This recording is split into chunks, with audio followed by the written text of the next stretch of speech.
starting center fielder. And we are underway here at Reckling Park. The crowd's still filing in. They're expecting a pretty good crowd tonight here.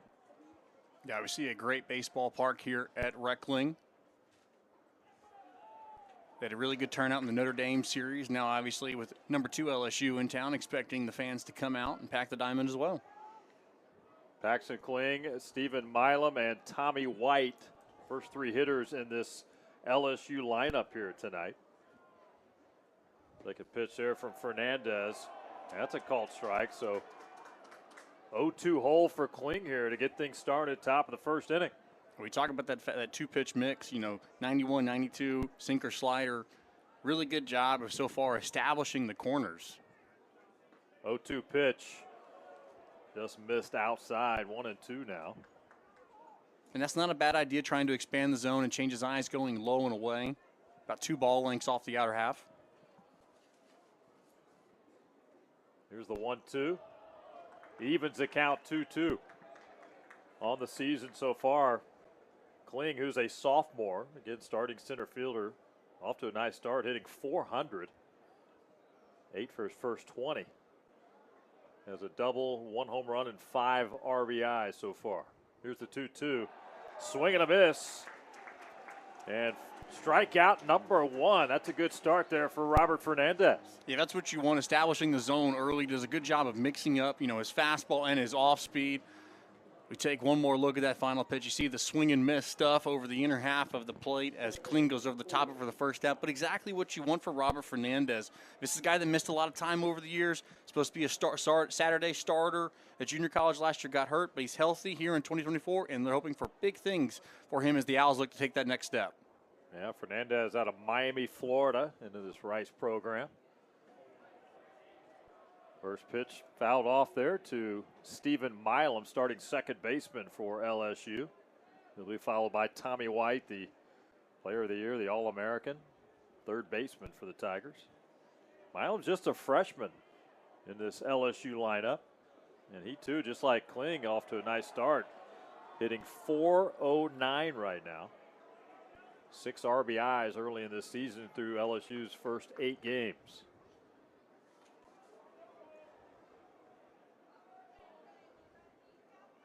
Milam from Las Cruces, New Mexico. Ground ball base hit into right field. First hit of the game for the Tigers. Gallo gave it a go there, but perfectly placed into right field. And the LSU Tigers have a run here with 1 out. And Brings it's good. Tommy White. It's a really good defensive swing as we see right here. It's a fastball. They try to go up inside. He ends up missing towards that middle third part of the plate, and he's able to shoot it through that right side of the infield for a leadoff base hit with 1 out. All right, brings up the number 3 hitter in this LSU lineup, Tommy White. Coming off a fantastic season last year. Player of the year candidate, ground ball shortstop. Owls try to turn 2, and they do. Well done, Royo to Gallo over to Landon. The LSU Tigers, and there he is, Cade Anderson, the lefty. Kyle getting the start. He's a freshman for Jay Johnson. It was his second appearance and second start from the freshman Louisiana native. He last towed the rubber February 19th against Central Arkansas. And in his collegiate debut against the Bears, he tossed 4 innings of 3-hit ball, working around one run to secure his first career win as the Tigers went on to win 4-3. In that game, he threw 70 pitches, 40 for strikes. As they look to build him up, this is a guy that missed time in high school with Tommy John surgery, but he's healthy in 2024. It's a fastball, 93 to 95 with good arm side run, really nasty curveball, and a changeup.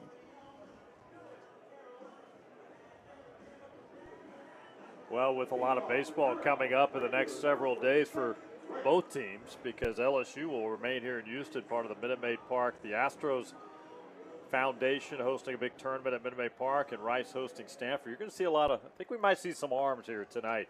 Take a look at the batting order for the Rice Owls. You get a look at it right there, and Trayton Rank will lead it off for Rice. And especially Rank with getting a start there in right field tonight. Especially with this being a Wednesday start, and both these teams returning to action on Friday. Maybe a Johnny Holstaff situation. Count even 1-1 from Anderson. Leading off, it'll be Rank, followed by Kite McDonald and Pierce Gallo. For head coach Jose Cruz Jr. Say Rank is one of 2 transfers, joined by Davion Hickson from Florida State. Last year, he hit .248 in 47 games, 39 starts with 5 doubles, 2 triples, 10 RBIs, and 23 runs scored. Tried to hold up there. Evens the count 2-2. It's Michael Durantes, the first base umpire. Umpires tonight, Joe Harris behind the plate, Durantes at first, Jose Ortiz at second, and Michael Banks at third as part of the 4-man crew. Here's the 2-2 from Anderson. And full count on the leadoff hitter, Trayton Rank. Rank's hitting 125, so a slow start with the bat so far. This 3 for his first 24 with an RBI, but the guy Jose Cruz Jr. feels like can get that confidence back in the box. Not afraid to put him in that leadoff spot here. Yeah, we talked about his numbers last year for the Seminoles. If he can have that production find its way over here on University Boulevard, it's going to be a great season on South Main. 3-2, fouled off again by Trayton Rank. Rice coming in with a 3-4 record. LSU off to a 7-1 start. Their lone loss against Stony Brook.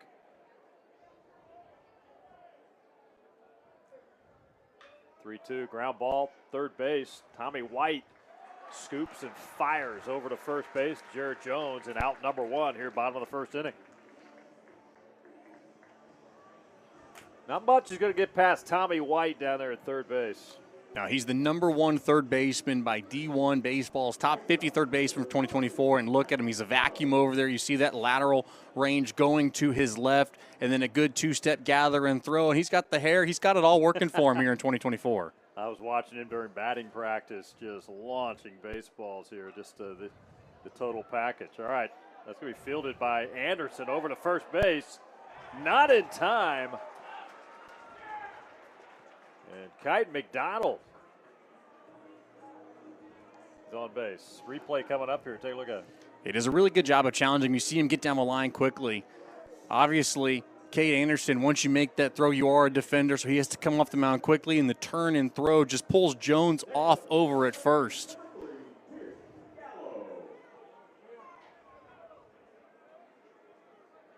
Pierce Gallo now at the plate for the Rice Owls. The senior hitting 160. He's a junior for Rice. Starting second baseman. He'll be followed by Nathan Becker.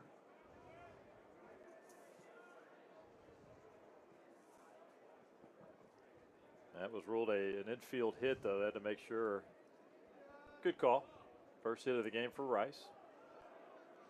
And it was going to be a bang-bang play. Anderson's throw, and we talked about, pulling Jones a little bit, but even still, the quick feed of McDonald to get down the line. Great job of executing small ball to get their first base runner tonight.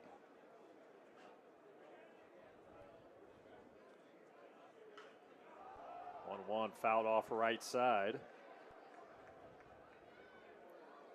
The wind is whipping around here inside of Reckling Park during pregame. It was going left to right, then it kind of switched around. I was talking to Jose Cruz Jr., and there's the flags right there. He said, yeah, we don't know exactly what's going to happen tonight, but the ball's probably going to carry pretty well here. You can see some pullovers, some sleeves of fans in the stands here at Reckling. The cold front has come in, but a great night for baseball. Yeah, still relatively comfortable there. Ground ball up the middle. LSU will turn it around. Milam to Braswell to Jared Jones, and that'll do it. Double play ball, just like the top of the first ended for LSU. Same for Rice. Is Robert Fernandez, who's getting the start tonight for the Rice Owls. As we mentioned a few moments ago with tonight's ball game, Rice has Stanford coming in this weekend. LSU staying in town, part of the Minute Maid Park Classic. Good chance to see get some work in for a lot of these pitchers on each staff here tonight. So we'll see how long the starters go. Josh Pearson leads it off for LSU, junior out of West Monroe, Louisiana.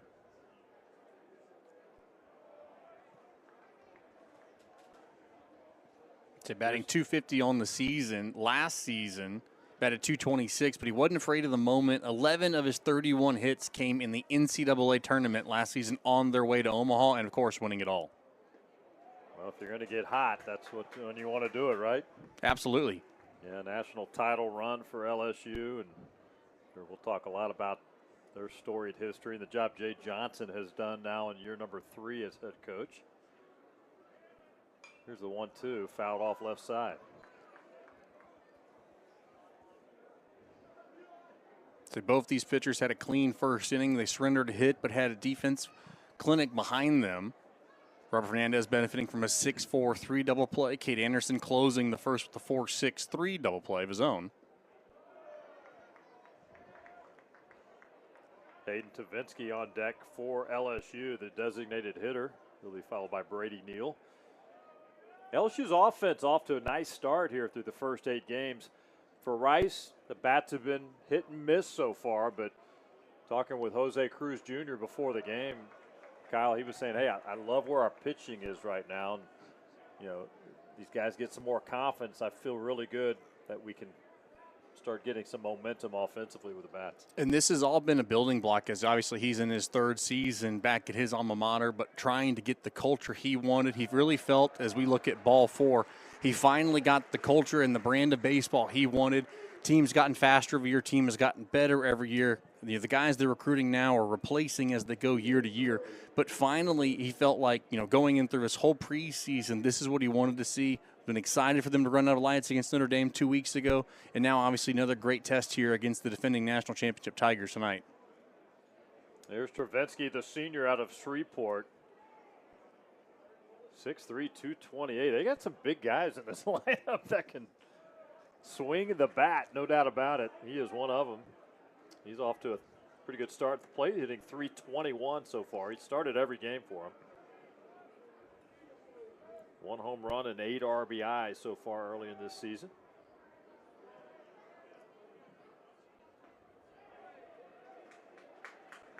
And this is a guy that's one of 3 catchers that they can have. He caught starting at the end of April last season, started 20 games at the position. Preseason All-SEC second-team selection, just he and White, preseason Southeastern Conference players coming back this year.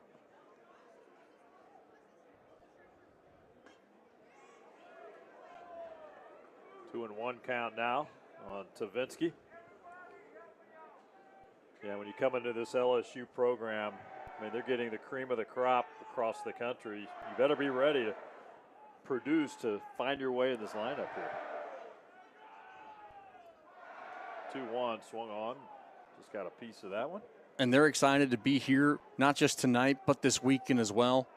They have a big alumni base here in Houston, as we can hear some of their fans that have showed out tonight in the purple and gold. But it's also a great recruiting bed. So not just as a great college baseball this weekend, it's a great footprint for high school baseball in the recruiting market. Absolutely. He'll take advantage of that. Houston is a hotbed for talent. LSU will be here through Sunday, as a matter of fact. Rice welcomes in Stanford here to Reckling Park Friday, Saturday, and Sunday.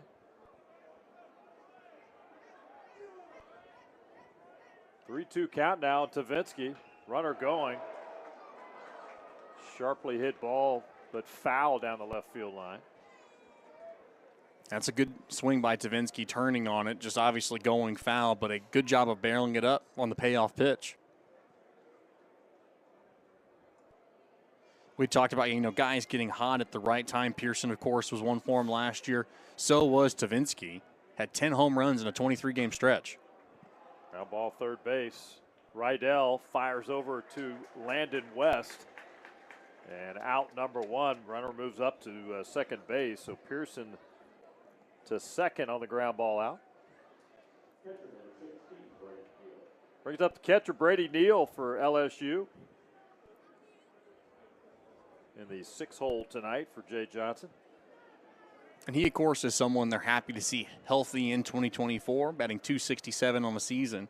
He started their first 26 games last year before being dealt with the back injury.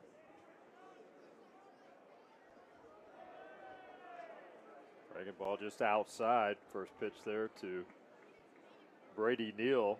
Jared Jones on deck for LSU.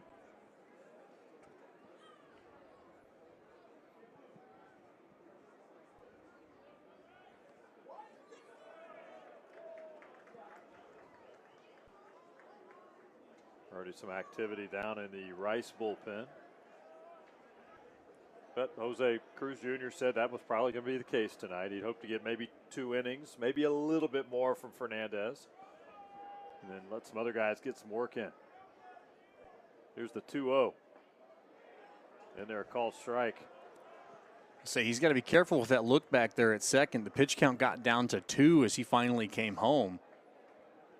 So on a pitch clock violation, it's a charged ball to the hitter. And in a hitter's count, you don't want to improve it by adding a ball to it.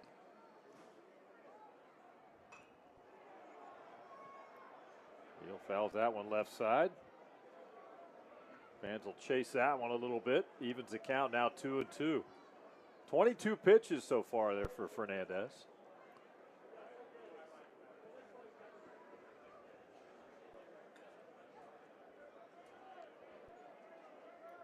Really nice crowd here tonight. Last 10-15 minutes really started to fill up. That one's high. It evens the full count now. 3-2. With Pearson on second base for LSU.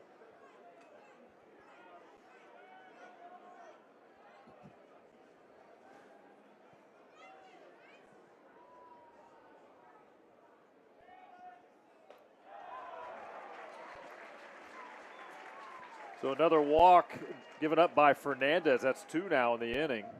And he's had deep counts in all 3 of these at-bats so far. He walked Pearson, opened it up. Tavinsky was a 3-2 battle that he finally won with that ground out. And then, of course, losing Neal there as well.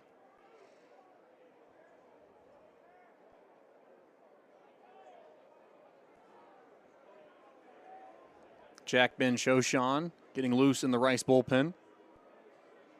Manny Garza, the starting catcher. The plate for the Tigers, one of making sure they're on the same page, but also just making sure game plan wise. And we talked about the short leash tonight, making sure they're going to get as much out of them as they can before handing the ball over potentially to Jack Ben Shoshan, who we showed a moment ago. 1 out here, 2 on for LSU. First pitch called strike in there from Fernandez. Well, that's always what you want to see following a mound is a guy get over the plate with the strike, but also to get over with an off-speed pitch. A lot of confidence to have it.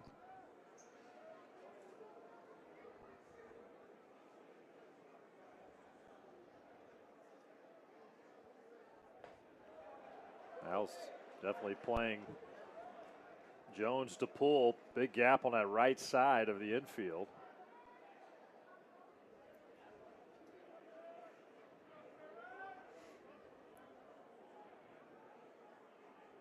Here's the 0-2 from Fernandez. Yeah, off-speed pitch just slipping out of the hand. Pitched him backwards a little bit, especially, following a walk. Off-speed on the first one, comes in with the fastball for strike 2, and that one right there trying to see if he can get on top of it and just kind of drops to the side as it comes out early. Mac Bingham on deck for LSU.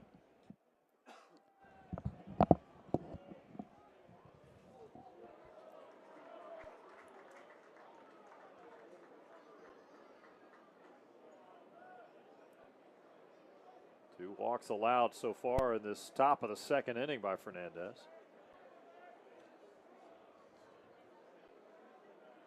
Most of this Rice lineup has been pretty steady most of this early part of the season.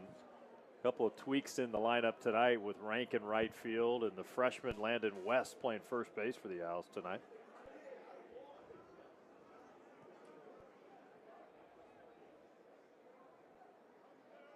Here's the 2-2. Swung on.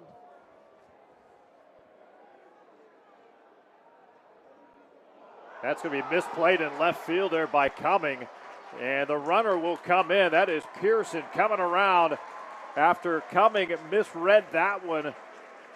He was trailing there in foul territory, Kyle. All of a sudden it shifted and it landed about 10 feet in bounds. Well, and as we've talked, the wind is gusting out towards, from left out towards center here at Reckling Park tonight, and we saw him come under, and I'm not sure if maybe at some point during its way down it crossed the path with the light, because as you mentioned, it was standing in foul territory looking like he was waiting on it, and then all of a sudden picked it up and it's 10 feet behind him.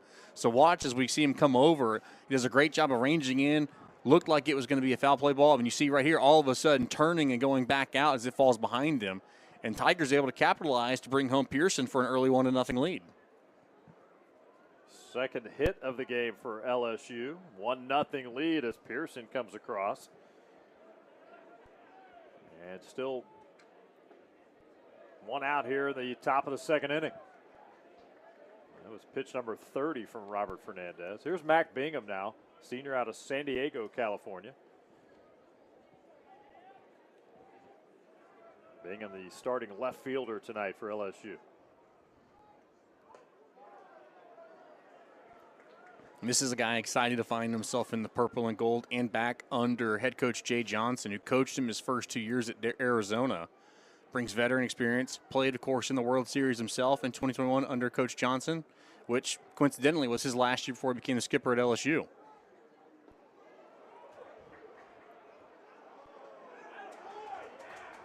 Rice going to be able to get an out here if they can execute this. They do. They get Jared Jones. A little mental error there by Jones. And that is out number 2 here in the top of the second. Yeah, I'm not sure if he got mistaken on what the count was, but it was interesting as we take one more look. There's a backdoor pick here from West. Obviously, you saw the big lead, so maybe there was a missed sign, but he was out in no man's land halfway between first and second. So it becomes a 2-3-4 put out. Inside, that's going to get Bingham right in the back there. So he'll take the trot down there to first base with 2 outs here in the second. Yeah, so you get the out, and then all of a sudden you plunk a guy, and then you go right back to it. And unfortunately, it looks like that's going to close the book on Fernandez's time on the mound. Can't close the book on him, obviously, with 2 on. But as we take one more look at this pitch, yeah, it just looks like he doesn't get on top of it. And Bingham's able to just turn and wear it right off the numbers. Looks to get the final out against the final batter of their first time through in the LSU Tigers.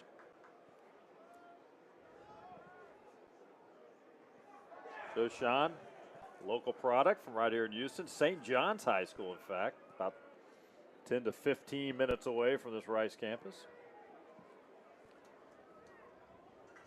Michael Braswell, the third at the plate now, number 9 hitter in this LSU lineup. 2 on now, here with 2 outs in the second inning for LSU tonight.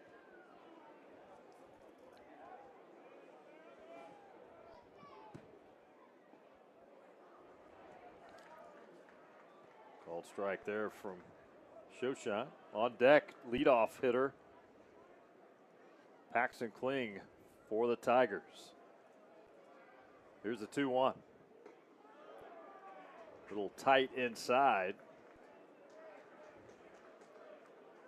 Another arm up as well in the Rice bullpen.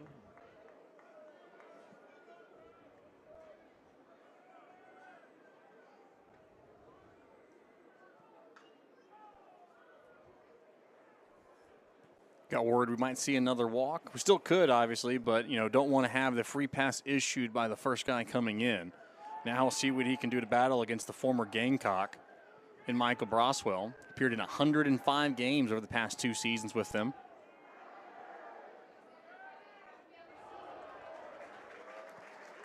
Well, he'll take the trot down to first base, and the Tigers are going to load him up here with 2 outs. Shoshan gives up the walk to Braswell. And this is just unfortunate for the Owls here to start this in. Not just with how they started the game, but in this inning. You've had 3 walks and a hit by pitch, and of course a ball lost in the lights, being how you're down 1-0.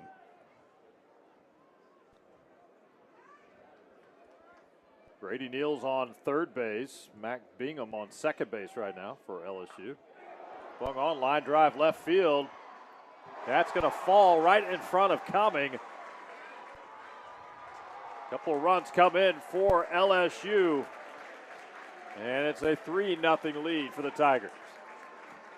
And Paxton Kling does a great job of barreling up the very first pitch thrown home from back Ben Shoshan. We take one more look at it. The effort for coming in left field. We see him coming in. He leaves his feet, unfortunately, just unable to glove it as it pops out in front of him.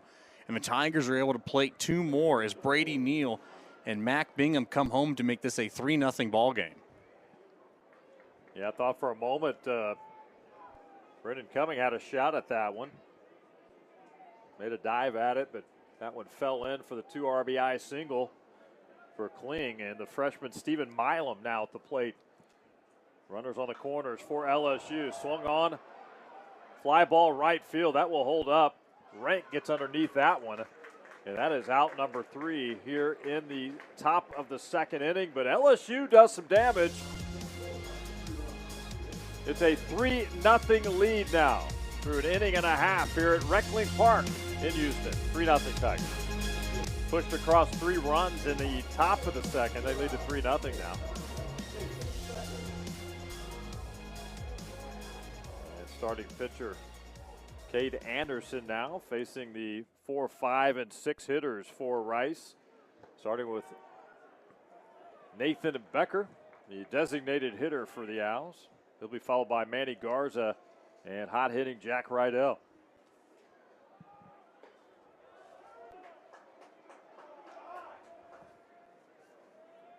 So Anderson obviously looking to see if he can avoid repeating what Robert Fernandez did in the top frame. They both mirrored the script in the first inning, and now he's got 3 run supports behind him. That one's going to drift over the LSU dugout. Sea of purple over there right behind him.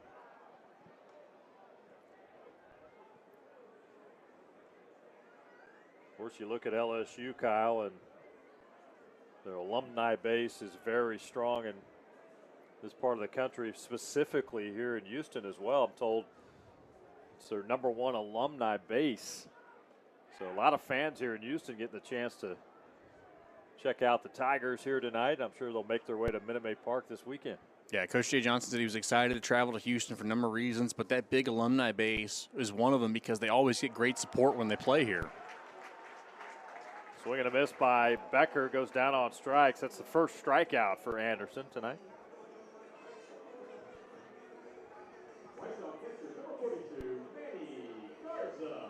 Freshman off to a nice start for the Tigers.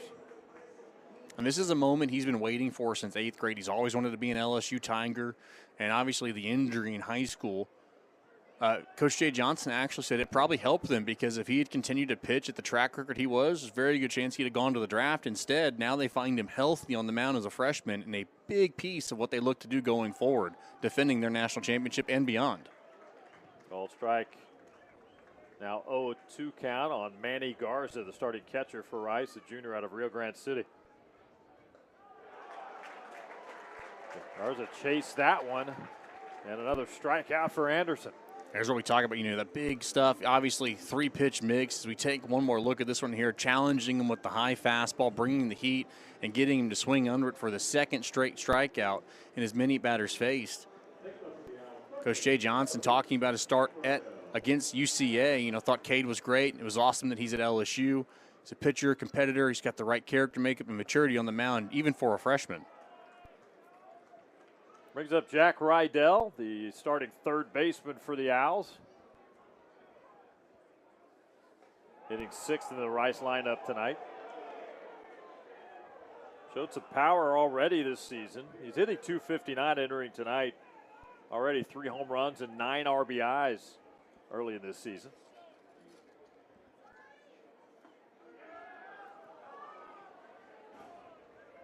Yeah, you talk about the 9 RBIs. Manny Garza right in front of him as 8. And so you talk about a lineup that hasn't had much change. Having guys that can consistently get on in front of you, deliver those RBI opportunities for the guy behind you. And it seems time after time again, when Rydell's gotten his opportunity, he's found a way to bring guys home.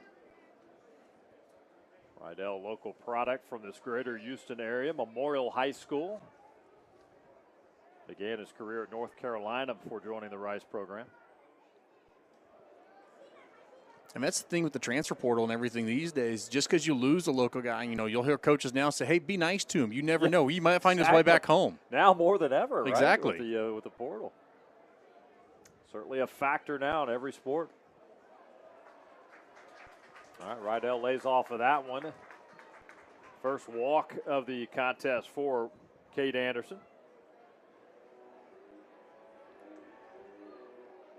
Landon West now at the plate for Rice. How'd you like to come to the park? The freshman out of Katy, Texas, has not played all year, and you're told you're going to start tonight against LSU at first base. Yeah, obviously a big, tall task, but a great opportunity for the local product. It's an all-district selection at catcher last season at Katy Tompkins High School where he hit .330. Now we'll see what he can do with his first swing of the bat in the Rice Owls uniform. 0-2 count now on West. Yeah, he came out of the dugout when I was interviewing Jose Cruz Jr., and he pointed at him. He said, that kid's going to start tonight, make his debut. He's shown a lot of promise for this Rice program. Swing and a miss on the strikeout. So Anderson. To a 19-12-1 campaign last season, and now getting his first look here on South Main in the Owls uniform.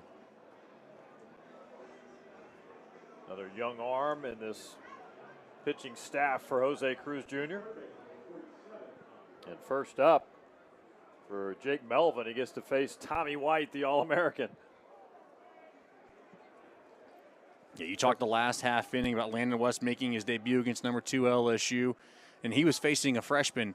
Now we have a freshman facing a veteran and one of the best third basemen in all of college baseball in his debut on the mound. 2-0 count now on White. His first at bat in the first inning grounded into a 6-4-3 double play. White off to a pretty good start at the plate, hitting .333 this season. 1 home run and 7 RBI.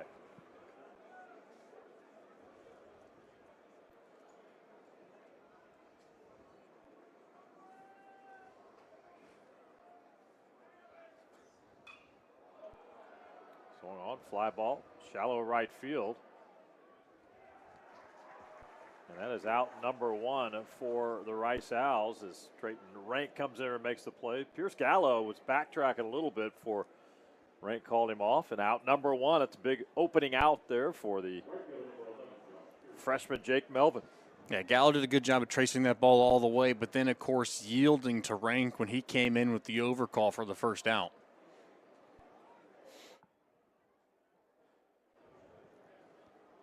Josh Pearson now at the plate for LSU.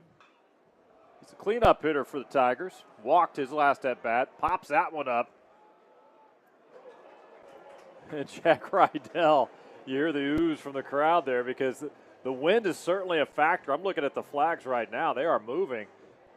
And that was a little bit of a challenge. Yeah, he was all smiles, as that ball was thrown around the horn. He's playing it off like, yeah, I meant to do that. But as we look at the flags gusting out beyond the left field wall, definitely had that ball swirling on its way down in the infield. 2 quick outs here in the third inning. Hayden Travinsky at the plate now for the Tigers. He had a ground ball out in his first at-bat in the second inning. Ground ball to third base. Travinsky, the DH in this Tiger lineup. He's a senior. Entered tonight hitting .321. That one inside and right on the backside of Travinsky. He's the second hit by pitch we have seen go off the Tigers uniforms. This one looked like it hit him more on the arm. Last inning, Mac Bingham took one right off the letters. We'll take one more look at it, see exactly where this hit him. You see, as he'll turn in, and there was a grimace. Luckily, he's got that pad on his elbow, but right on that backside of it. Yeah, he's very lucky that pad was there, as that looked like a dangerous situation as he's walking to first base, but he appears to be okay.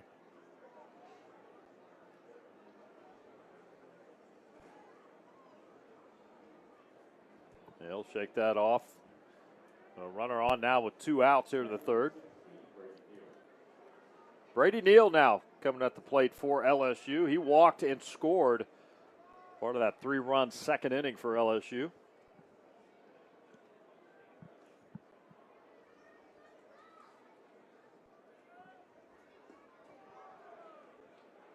Neal's a sophomore getting the start here on the plate, hitting .267 on the year. A couple of doubles, a home run, and 6 RBI.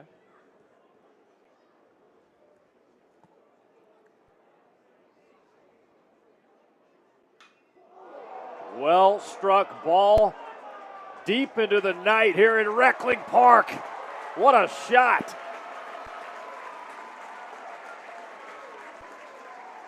Brady Neal, 2-run home run. And it's a 5-0 lead now for the Tigers. Does a great job of just turning all over that pitch, sending it out towards the right center gap. It's 375 in the power alleys, and he got all of it as he picked up his second home run of the season. We take one more look at it. It's an inside fastball, and he's able to lift it. What a big ride he gave into the right center gap, and another crooked inning for them as they lead 5-0.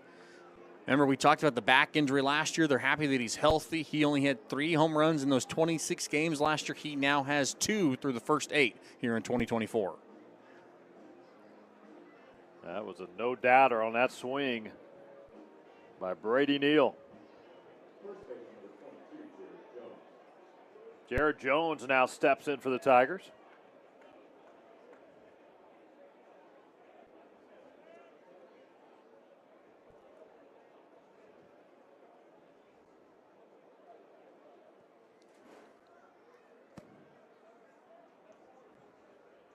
He reached base back in the second inning, then he was picked off.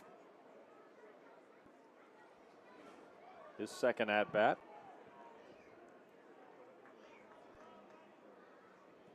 Yeah, just a really weird situation where it was a 2-2 pitch, and on to the throw, he may have been looking for a hit and run or something because he was way out there, more than halfway to second in no man's land.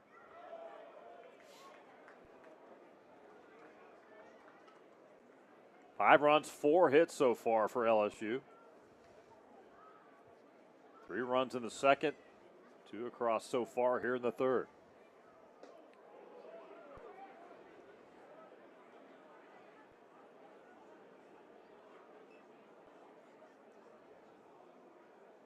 This is a freshman All-American last season. Looks poised to take over first base.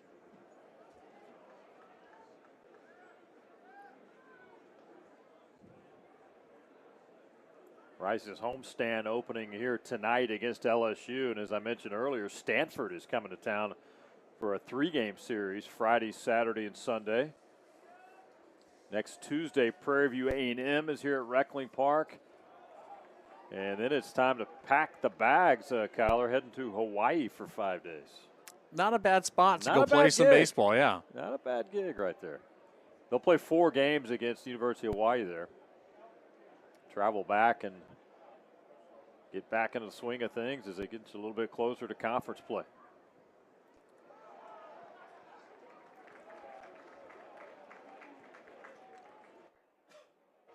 Inside, Jared Jones now heads down to first base. Another walk given up by the Yow's pitching staff. That's now 4 walks allowed so far by the Yow staff. Yeah, and the 2 hit by pitch, so it's been the free passes issued that have obviously proved costly. Every walk has come home, every hit by pitch has come home, and now we'll wait to see what happened with Jones being the most recent one.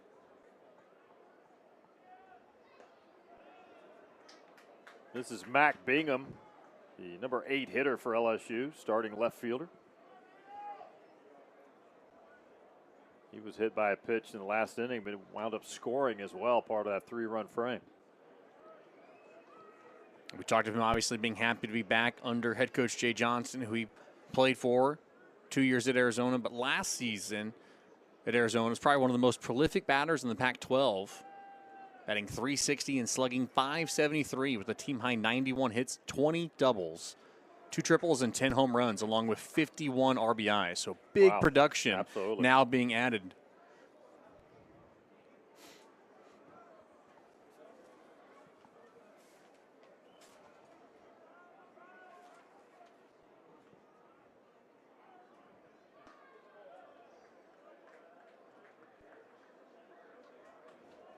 Two-two count now on Bingham. Michael Braswell, the third on deck for LSU.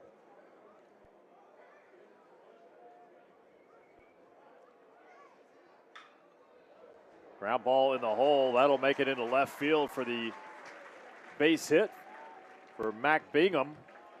And the Tigers threatening again here with 2 on, 2 outs here in the third inning. And that's another deep count that has gone the Tigers' way. This one being the 2-2 pitch he's able to shoot through the left side of the infield. But we talked about in the second inning, the deep counts, the walks, the hit by pitch, and the single that Jones had before the hit by pitch to Bingham. This one, through another deep count following a walk, it's a 2-2 base hit for Bingham to keep the inning alive.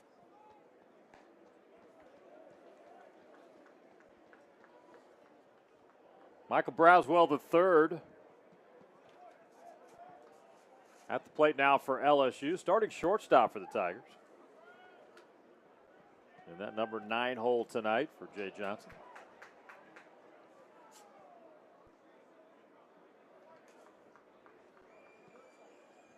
We'll get into the coaches here in a little while during the broadcast and spotlight Jose Cruz Jr. and Jay Johnson. A lot of pressure when you take over, coming in, taking over an LSU program, trying to elevate it. What was already a very solid baseball program. And you have both programs with rich tradition. Obviously, LSU has been able to keep that winning tradition alive. Head coach Jose Cruz Jr. in his third season, mirroring Jay Johnson in the other dugout in his third season at the program, trying to get the Owls back there. 3-1 now on Braswell. Activity in the Rice bullpen again. Melvin, third pitcher tonight for Jose Cruz Jr. Here's the 3-1 to Braswell. Good swing on that one. Full count now, 3-2. Mauricio Rodriguez getting warm for the Owls. We talked about it going to be a potential Johnny Holstaff situation for both sides. 3 arms already for Rice in the third inning. Kate Anderson looking very good through 2. That'll load him up. Another walk given up by Melvin. That's 5 walks so far in this ballgame. And that'll force a stroll by Jose Cruz. There's another look at right-hander Mauricio Rodriguez, the senior from Revere, Massachusetts. Yeah, quickly run back through his numbers. Making his second appearance on the season. 4 innings under the belt, 6.75 ERA. 4 hits, 3 runs, all earned with 5 walks and 2 strikeouts. So it's been Fernandez, Shoshan, Melvin, and now Rodriguez. As he faces the top of the order, Paxton Kling for LSU with the bases loaded. And I got a piece of Kling right there. Another hit by pitch by the Owls pitching staff. And the run crosses, 6-0 lead now for LSU. We take one more look at this pitch home. This runs on the inside, looks like it just clips that elbow pad, and that's why you wear it, to protect yourself. You're inside of the box, you don't have to move either, so he just takes the extra opportunity for the Tigers to add to their lead. 3 hitters hit by pitch so far tonight by the Owls pitching staff. LSU is pulled away right now, 6-0 on 5 hits tonight. The freshman Stephen Milam had a single in his first at bat. He's 1 for 2. Good off-speed pitch. Milam way ahead of that one. Flew out to right field in his last at bat. Milam hitting .409 on the year, at least entering tonight's contest, with 6 RBIs. Slow roller right side. Got to hurry, but Milam beats it out there. Infield single. And the run comes in again for LSU. It's 7-0. They've had some mental lapse for Mauricio Rodriguez. Unfortunately, you see him shaking his head, frustrated with himself.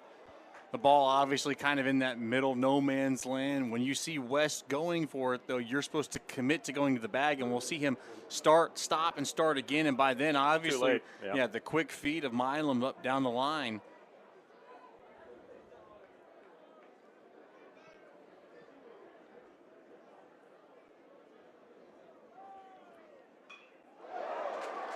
Line drive center field by Tommy White. Two more come in for LSU. 9-0 lead for the Tigers.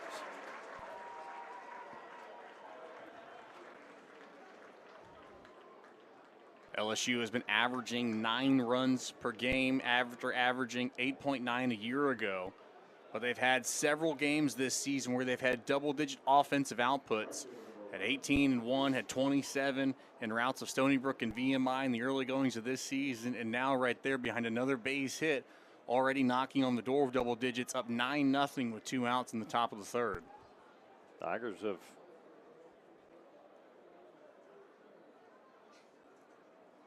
hit around again in this third inning. That was White's second at-bat of this frame. This is Josh Pearson. That one hangs up there. Brendan Cumming underneath that one, and that'll end a rough inning for the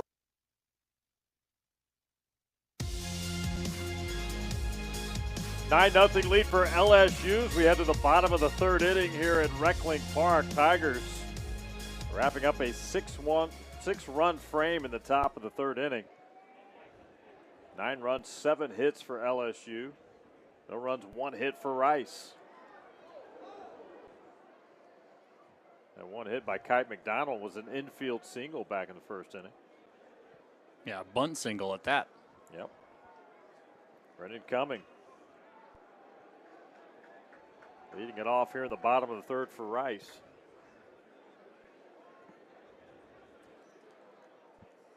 Entered tonight hitting 143 on the year.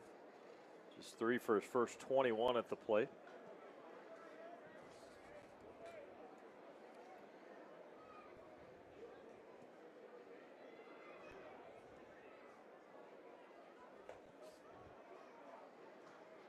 Cade Anderson, nice outing so far here at Reckling Park, freshman left-hander.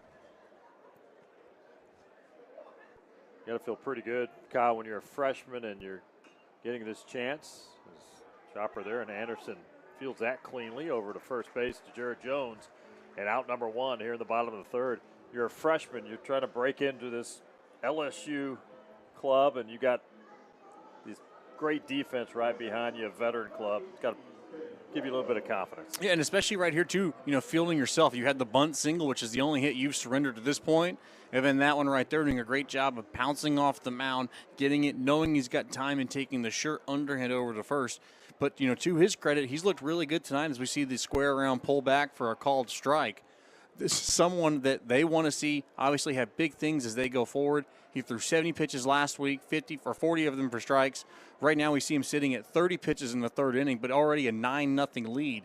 And so in looking at saving your arms for all the great baseball here in Houston ahead, Cade Anderson is someone that's showing he obviously has the ability and the stamina to go much deeper in tonight's game. Facing sophomore Ben Arroyo. Arroyo's first at-bat. Great story with Arroyo. 13 home runs last year as a freshman. And I'm sure he shared some laughs with his head coach, Jose Cruz Jr., over that. Yeah, obviously anytime you can have the success he had in his freshman campaign, that's great, especially when you can match a coach's home run record by, home runs as a freshman. And this is someone that has continued to work during his time here. Coach Jose Cruz Jr. telling us he gained 20 pounds this offseason. They're looking for him to take another step here in his sophomore campaign in 2024. Yeah, he's listed at 173 as he gets the base hit, second hit of the game for Rice. Not a big guy, so you look at him, not a big frame, but this is an offseason where he added weight. Yeah, adding that 20 pounds might be the difference of that one right there, muscling a 3-2 pitch out into the shallow right center gap for their second hit. And for the Owls, obviously you're down 9-0, but the game has a long way to go. Yep. And so you can only focus on what's next. One pitch at a time, one at bat at a time, one half inning at a time. Just trying to do what you can to help the guy in front of you or deliver.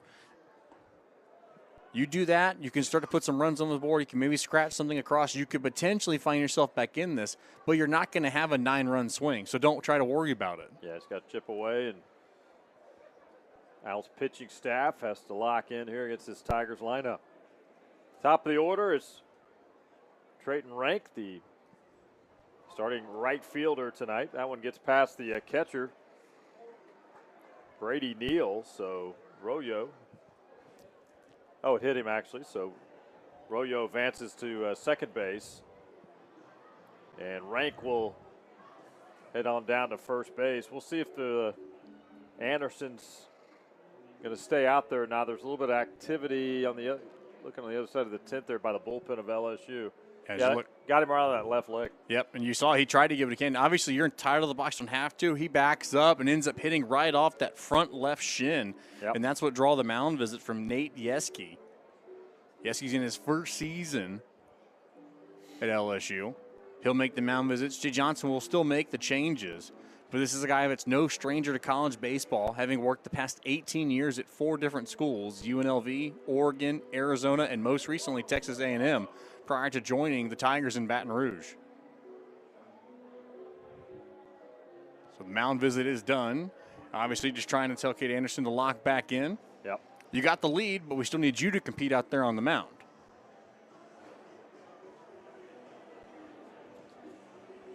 Three strikeouts so far in this contest by Anderson. Not only 2 hits and 1 walk so far. Owls with their first threat of this game. With 1 out here. Runners on first and second.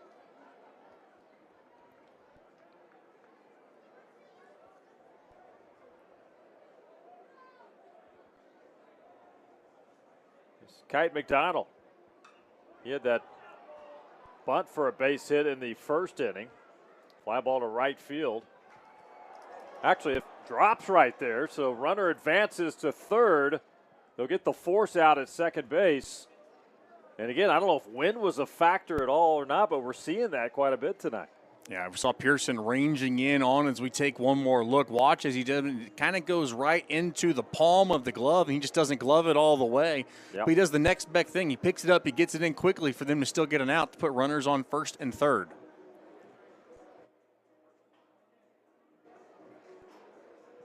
Looked like he's a little handcuffed there as that one came down. First and third now. 2 outs for the Owls. Royo at third base now for Rice. And Kyle McDonald on first base.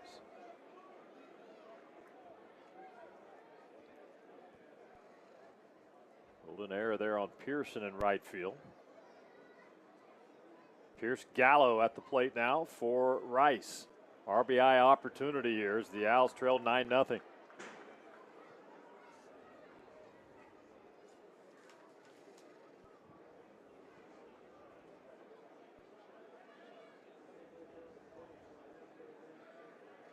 Gallo off to a slow start to the season. Enter tonight hitting 160 on the year. Swing and a miss, so Anderson ahead in the count 1-2 on Pierce Gallo. He can get on board and keep it going. Nathan Becker is on deck for Rice. Here's the 1-2. Anderson thought he had that one right there. Yeah, you hear the Broxton cheer from the LSU fans here at Reckling Park. They thought he had it too. Potentially a walk-off pitch. Instead, it evens the count at 2-2. It's not a bad spot, but just a little bit outside, so it's a good call. 2-2 on Gallo. Ground ball. Second base, picked by Milam, the freshman. Misfires to first base. Royo comes in to score for Rice. Runners advance to second and third. And here's what we talk about, just focus on the next pitch. Do what you can. Thought it was a potential strike 3 situation as Cade Anderson at LSU. Instead, it's 2-2. And on the next pitch, Pierce Gallo, staying within himself, drives this ball deep on that right side of the infield. It's a good effort by Milam to pop up, but the throw cannot be corralled by Jones. And because of it, Owls are able to play to run and continue to threaten here with 2 on in scoring position with 2 outs.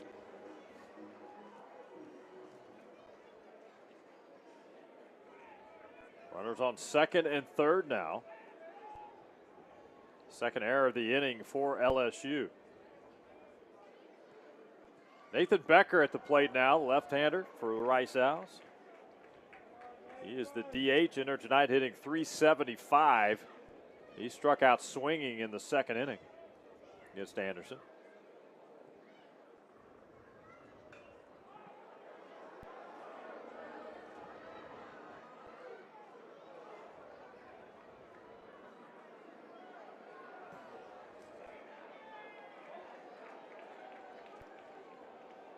A lot of baseball left.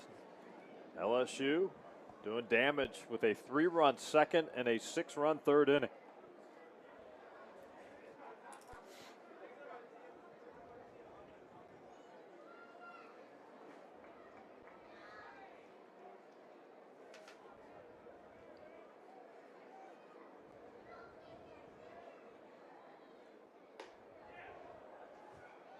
A little high, evens the count 2-2.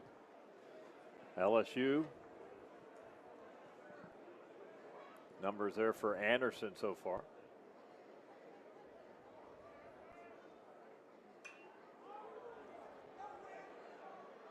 He popped up, shallow left field. That's going to drop right there, right past White.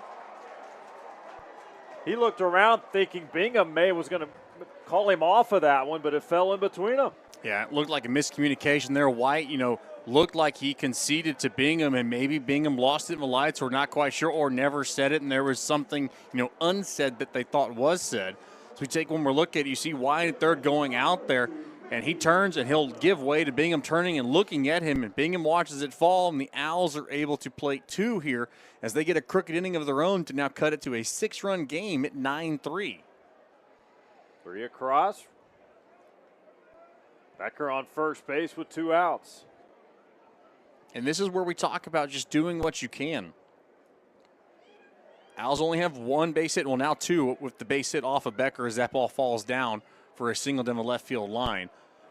But just trying to do what you can. They get the rebound inning they were hoping for. A rebound inning in baseball is after surrendering a run, the next half inning doing what you can to get back on the board, and the Owls do that.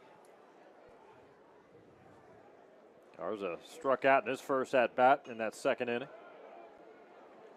That was the frame where Anderson struck out 3 in the frame and allowed that 1 walk to Jack Rydell.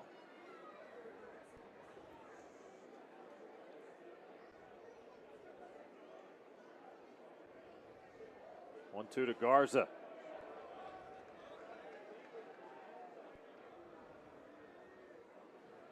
Jack Rydell on deck for the Owls.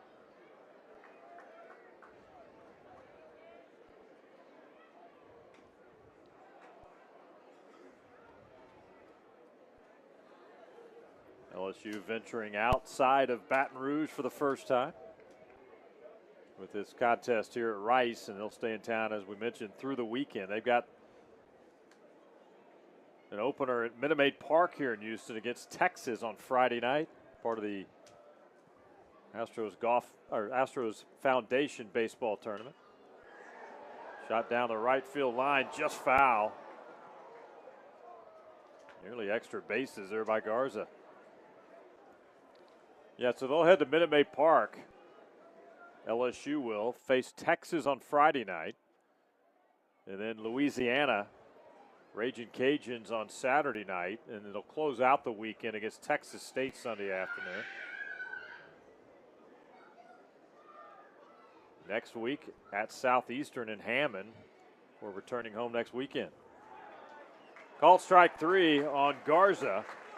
And that'll wrap up the bottom of the third inning, but not before the Rice Owls answer back. Their first big inning of this contest. They pushed across 3. A little help. 6 runs in the third and Kyle, it was a nice bounce back bottom of the third inning for Rice to kind of chip away the deficit here. And that's what you want, you know, the opportunity to just continue to compete. And that's what Jose Cruz Jr. should be really proud about in that first base dugout. They had the 6-run, you know, top frame to fall behind 9 runs, and they were able to take advantage of some miscues, obviously some walks and things in that nature, you know, the hit by pitch, I should say, from Cade Anderson to be able to plate 3 of their own. So you're just a third through this game. There's a lot of baseball to go here tonight. Hayden Travinsky with his third at-bat of the contest. So far on the night, he is 0 for 1, had a ground ball out in the second inning, and then he was hit by a pitch and scored in the third. Called strike 3, and an opening strikeout from Mauricio Rodriguez.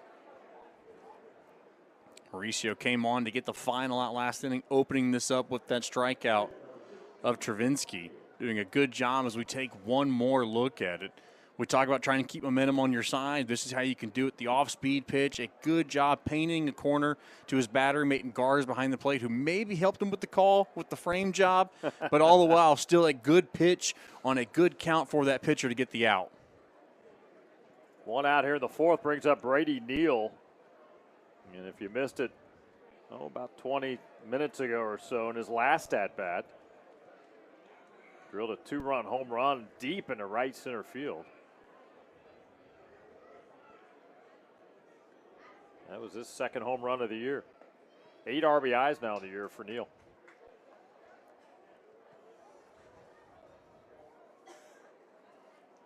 On deck will be Jared Jones for LSU. Here's the 1-2. Man, a lot of movement on that one right there. And another strikeout from Mauricio Rodriguez. Yeah, he'll take a lap around the mound. Exactly what he wanted. We've seen him doing a really good job of mixing up his fastball and off-speed. This one right here, you see that off-speed starting low and inside, letting it fall with that late break off the table to draw a swing and miss for the second out.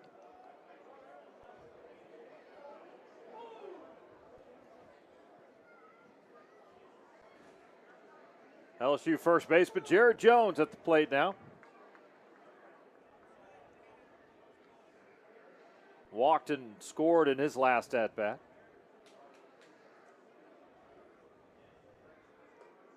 Hitting 7th in the Tigers lineup for Jay Johnson tonight.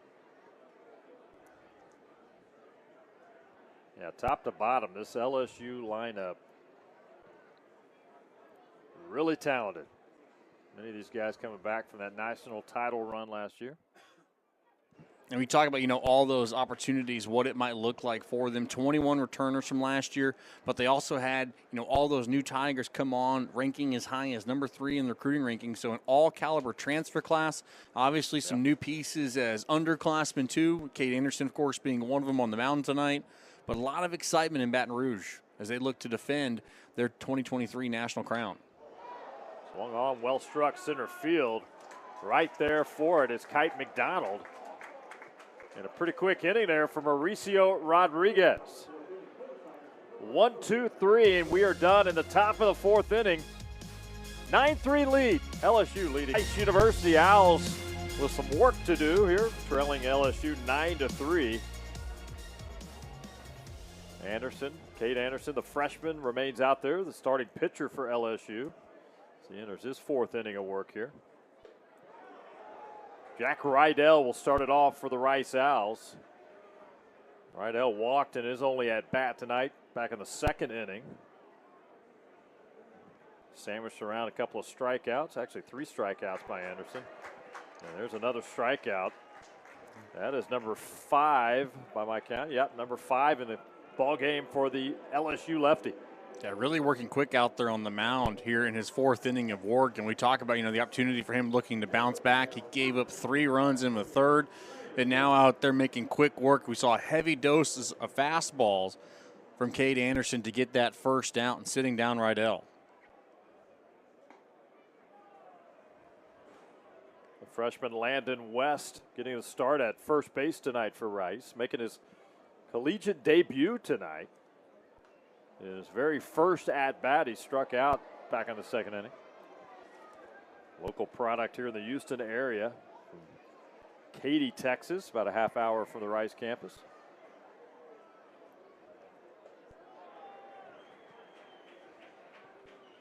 So he's also got a brother on the team, Graydon West. Haven't seen him, but comes from an athletic family. Father Greg played soccer at Tulsa from 92 to 96, and his grandfather also played golf for the Golden Hurricane. West goes down on strikes. So we talk about Cade Anderson and the filthy stuff he has. This has just been living with the fastball high in the zone. He's got a really good fastball, just gets on you quickly. The big frame from the left side, and so far filling up the strike zone here in the 4th inning. Brendan Cumming, 0 for 1. Tap back to Anderson back in the 3rd inning. Pops that one up to center field. Paxton Kling right there underneath that, and that is a quick inning for the lefty, Cade Anderson. And coming across for LSU in the 2nd and 3rd inning, if you're just tuning in, a 3-run second for the Tigers. They followed that up with a 6-run 3rd inning before the Rice Owls answered back with 3 of their own in the 3rd. Mauricio Rodriguez still out there for the Rice Owls tonight, facing Mac Bingham to lead off the 5th inning. Bingham singled and scored back in the 3rd inning. He's 1 for 1 tonight. He was hit by a pitch back in the 2nd inning. It'll be Mac Bingham, Michael Braswell III, and top of the order, Paxton Kling for LSU.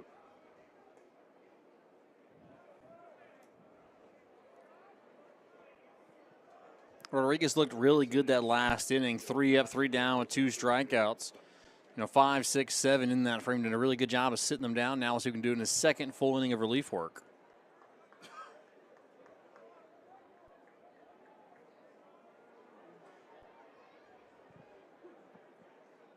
Nice crowd on a chilly night here in Houston. As the day progressed, the wind picked up and the temperature dropped a little bit. He was hit by a pitch there, so Mac Bingham is going to head down to first base.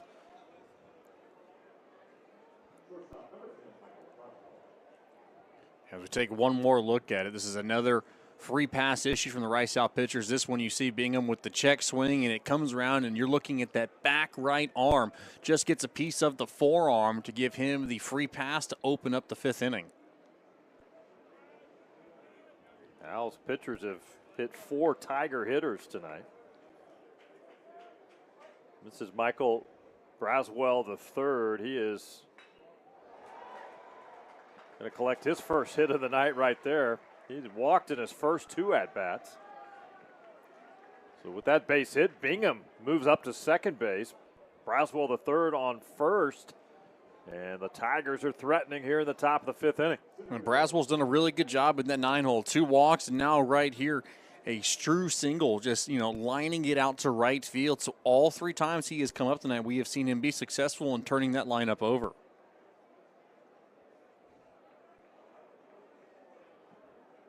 Top of the order now for LSU. Kling. Well, Garza fires down.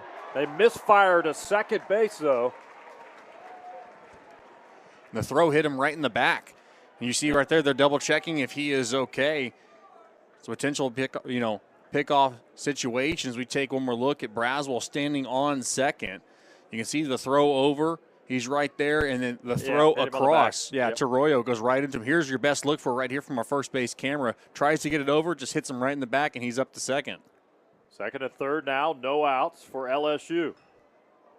Little check swing by Kling, and that one drops right there. Tigers get a break on that one with no outs here in the 5th inning.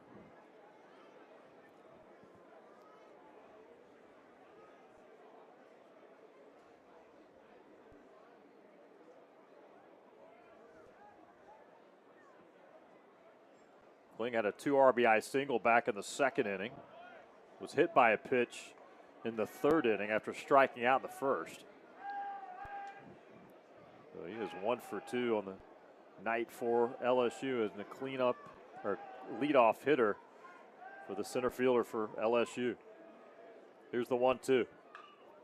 Swung on. Popped up, shallow right field. Rank right there. Play at the plate's not going to be in time. Run will come in. Braswell advances to third. Mac Bingham comes in for LSU, and it's a 10-3 lead now for the Tigers. Some frustration for the Owls there on that throw home. The sack fly unicorn does the job for the Tigers as they plate that run. But the frustration is right there on the relay throw home. There was an opportunity to throw over to third, and Landon West, as we talk about making his collegiate debut, he bluffed to throw at third, but if he had actually thrown to third, he could have gotten Braswell moving up for a second out. One out now, Braswell at third base for LSU. Brings up the freshman Stephen Milam. Milam singled to right field in his first at-bat in the first inning. Flew out to right in the second, and then had an infield hit in the third. Having a good night here in Houston. Liner to left field. That'll hang up there for Cumming. He'll fire in, but Braswell slides in safely for LSU. Tigers extend their lead to 11-3. So a hit by pitch, a sac fly, what's ruled a double steal as that throw hit off Braswell's back earlier, put two in scoring position, then back-to-back sac flies bring both them home to make it 11-3 as we see Cumming come up into his throw. There's the relay throw, but not in time as they played their second run in the inning to go back up by 8.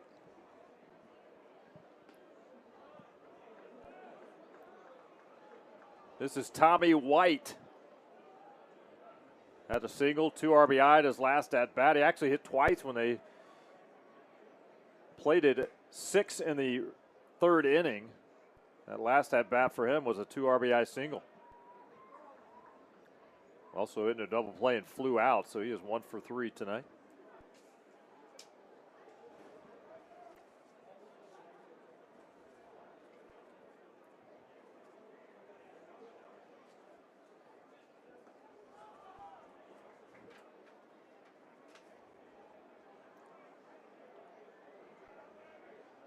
White had 6 RBI in the Tigers' 4 games last week. Also had that first home run of the season. Coming off a fantastic year. Once again, 2024 Golden Spikes Award watch list. Last year, just phenomenal numbers by White. Hit 374 with 24 homers, 105 RBIs.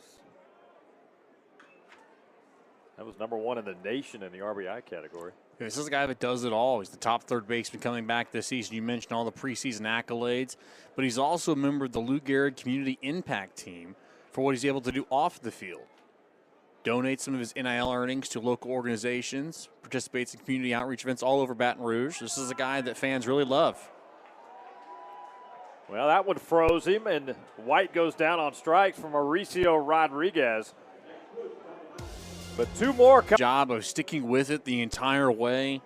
And Jones, you know, the athlete he is over there at first base, as we see him come back in and get reset, did a great job of sticking with it and tracking it all the way.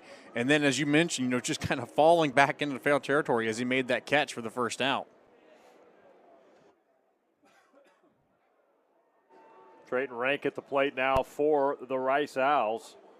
The leadoff hitter for Rice. Rank getting the start tonight in right field.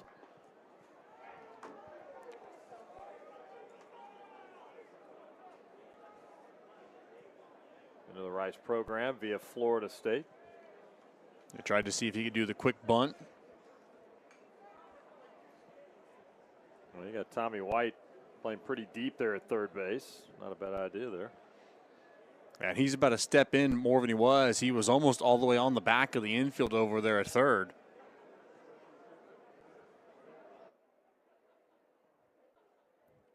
Here's the 0-2 to Rank. A little high. Kite McDonald on deck for the Owls. 3 runs, 3 hits tonight for Rice. Trying to get their offense a little more consistent here earlier in the season. Called third strike. And that is 7 strikeouts now, I believe, for Cade Anderson. Yep, strikeout number 7 to open his third time through a lineup. And you see just freezing him, and Rank knew it the second it crossed the plate. He looks at it and goes, yep, and started the walk back to the first base dugout for the second out.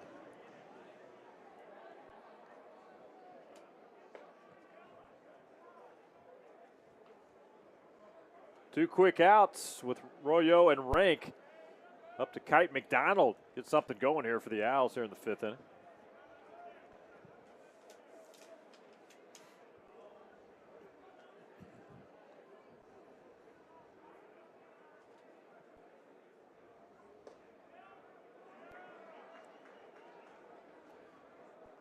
We mentioned earlier, a lot of purple in the crowd tonight. LSU faithful, they're actually here early. Like 90 minutes for a first pitch. A lot of LSU fans made their way in here. A lot of Rice fans here as well to support the Owls. And obviously, great tailgate atmosphere in ballpark at the box in Baton Rouge. I saw several in the parking lot here at Reckling on my way in. Fly ball right field, and that'll do it. Quick work for Cade Anderson here in the 5th inning. 1, 2, 3 through 5 here at Reckling Park in Houston. LSU on top 11-3. Making his second appearance, first out of the bullpen. He did have 2 innings in a start. Now we look over at first base. Some changes. Trayton Rank comes in from right field.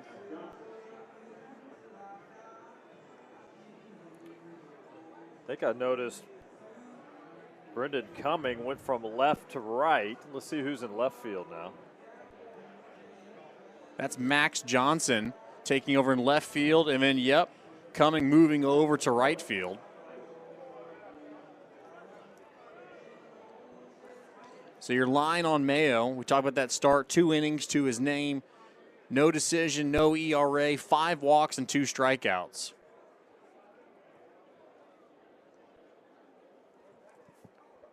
Top of the 6th inning, so it's Mayo going to work. And first up out of the box for LSU is Josh Pearson. Pearson walked in his first at-bat back in the 2nd inning. And then in 2 at-bats in that 6-run third, he popped out to the third baseman and flew out to left. He is 0 for 2 tonight. Hayden Tavinsky is on deck for LSU. Here's the 0-2. Called third strike. Jackson Mayo picks up the strikeout, facing his first Tigers hitter. A really good job as we take one more look at this. It's kind of a sweeping pitch across the zone, and you see it draws the take from Pearson as he looks at it for strike 3.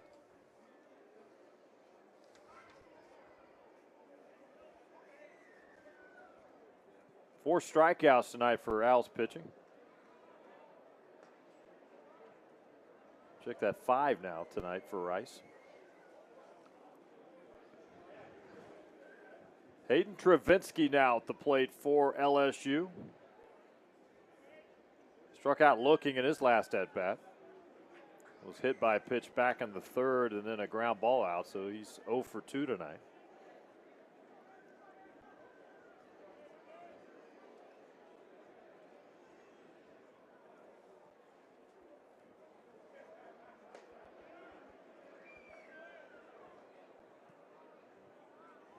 Brady Neal on deck for LSU. He had that big 2-run home run in the 3rd inning for the Tigers.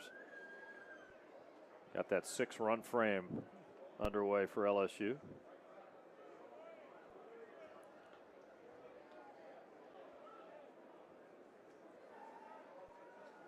So Mayo, the 5th pitcher we have seen tonight, first from the left side for the Owls.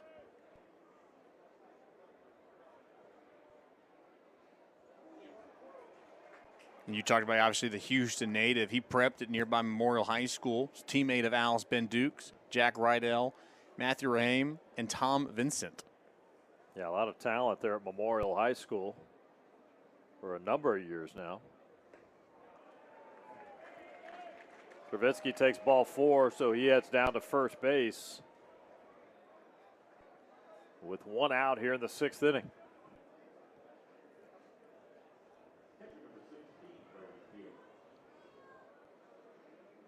This is the 6th walk issued by Owls pitchers tonight.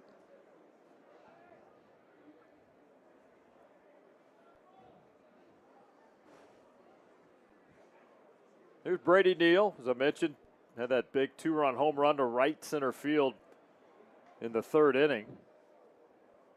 Last at bat, struck out swinging. He also walked back in the 2nd. Neal hitting .294 on the year. Couple of home runs, 6 RBIs.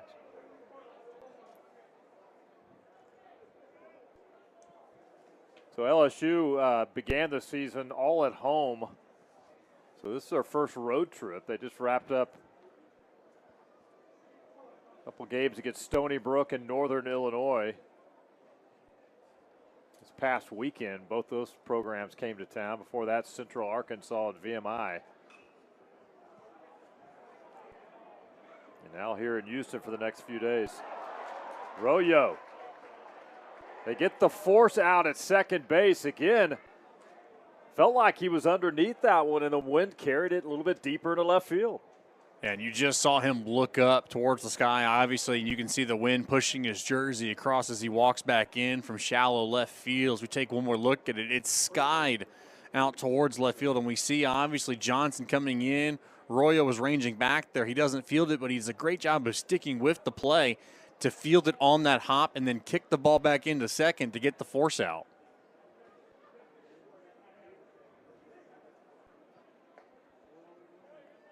So 2 outs now in the 6th inning. This is Jared Jones at the plate for LSU. Jones lined out, hard shot to center field his last at bat.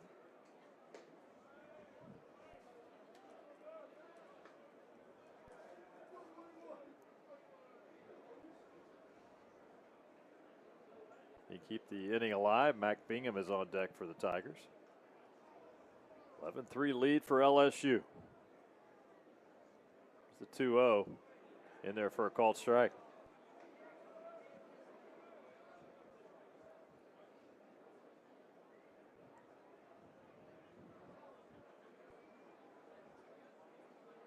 Jackson Mayo, the 5th pitcher tonight for Rice. It was a big hack right there at 2-1.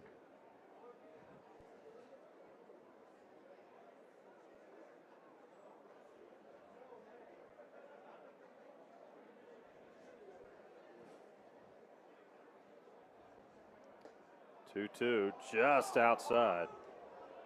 Full count now on Jared Jones.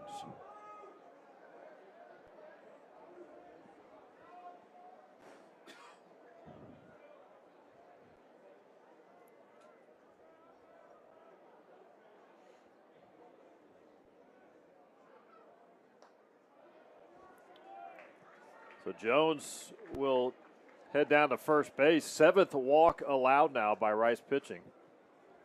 And it's going to bring up Mac Bingham now with runners on first and second with 2 outs here in the 6th inning. Yeah, they've had traffic on the base paths all night. Both these teams have. LSU has stranded 4, but they've played at 11. Rice is stranded 2 and only have 3 across to their name.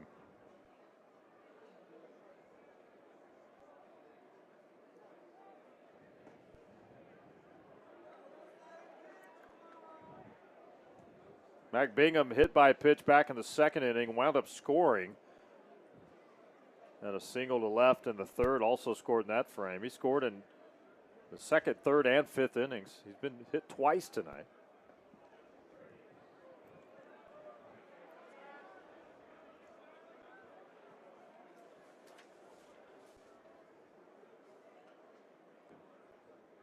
Senior transfer out of San Diego.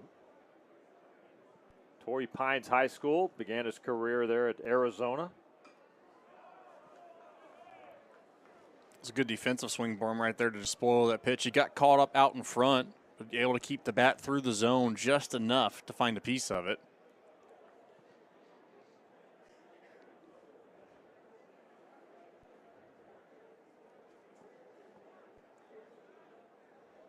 1-2 count now. Chopper fielded by third base by Rydell over to first base to get the out, and that'll do it here in the top of the sixth. The collegiate level. Well, Cade Anderson, terrific job getting the start tonight for LSU. 5 innings, 3 hits, 3 runs, but no earned runs. Struck out 7 tonight.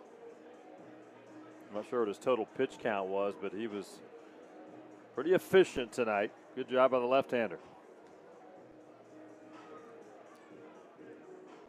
Yeah, stat broadcast shows him at 82 pitches, 54 for strikes. So really good job with the pitch count. He was 70 pitches, 40 for strikes against Central Arkansas.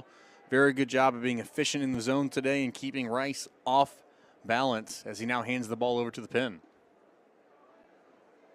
Pierce Gallo leads it off for Rice. Gallo facing Primo. Gallo hit into a double play back in the first inning, reached on an error in the third. Off speed, swing and a miss there by Gallo.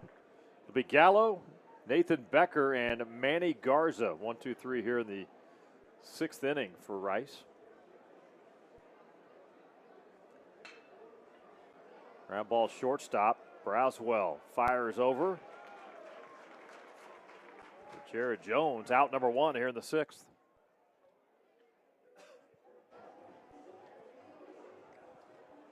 Take a look at it again. Slow roller, Braswell right there. You see the range right there, knowing he's got time, still working it towards that middle of the infield and going back towards center. He's able to glove it and make that strong throw over for the final out. They just announced the attendance here at Reckling Park tonight. 4,610 on hand to watch Rice and LSU. I knew we were going to expect a good crowd, and they showed up tonight, braved the cold weather and the wind, bundled up a little bit here at Reckling Park, but obviously good baseball here in the corner of South Main. Well, home or away, LSU is a pretty good draw, and they're used to those big crowds at their home stadium, Alex Box Stadium in Baton Rouge. Quite the atmosphere at the box when you go to an LSU Tiger home game, huh? Yeah, it's definitely one of those places. It's a premier baseball destination, not just in the SEC, but in college baseball.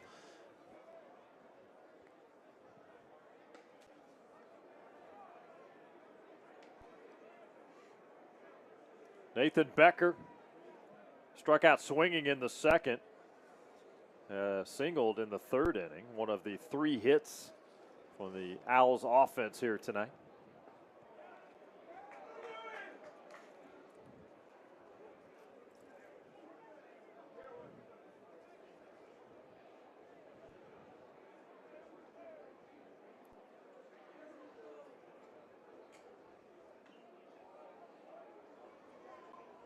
Yeah, I imagine there'll be pretty good crowds this weekend as well with Stanford in town.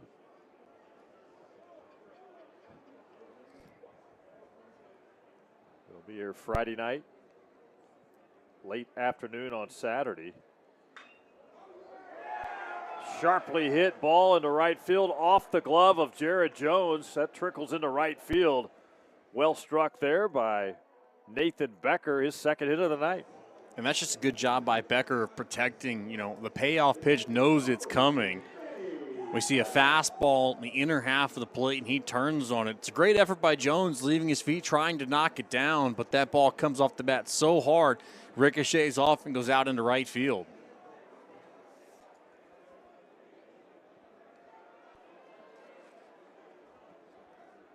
Brings up Manny Garza. Couple of strikeouts tonight for Garza. Garza entered tonight, hitting .320 through the Rice Owls' first 7 games. Has 1 home run, 8 RBI on the year.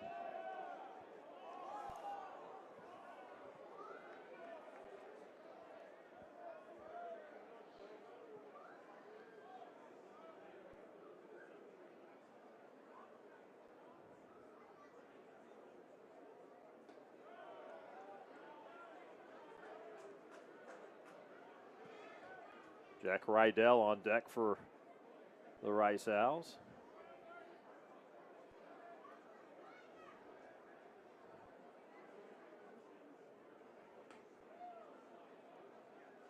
Three and one count now on Garza, with one out here in the sixth inning.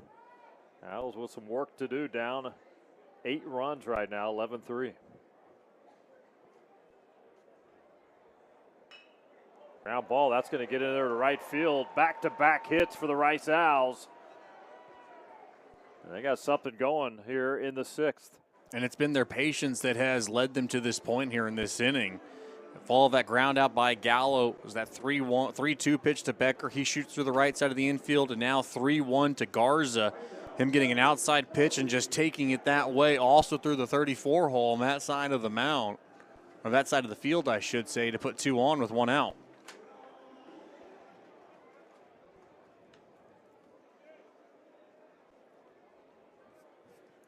Jack Rydell at the plate now for Rice.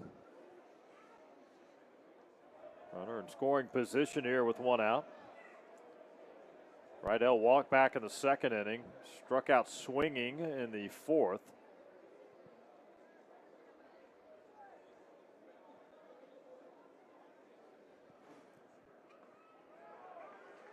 Swing and a miss. 0-2 hole now. This has been good for Primo to get back after falling behind and losing both their last 2 hitters. The Owls have sent to the plate, coming at him 0-2, attacking the zone.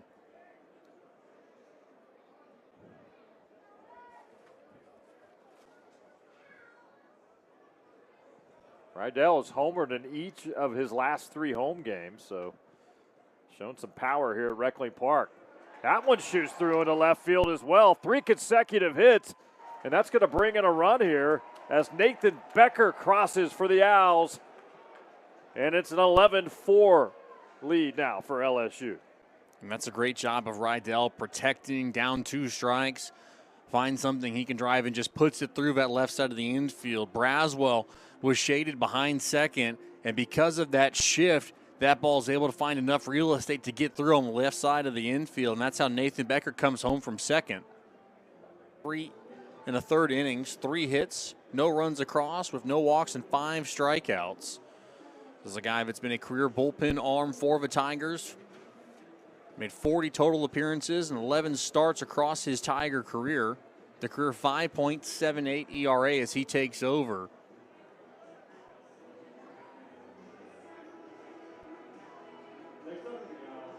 Last season pitched in 19 games as a reliever, posting a no decision. 7.97 ERA in 20 in the third innings.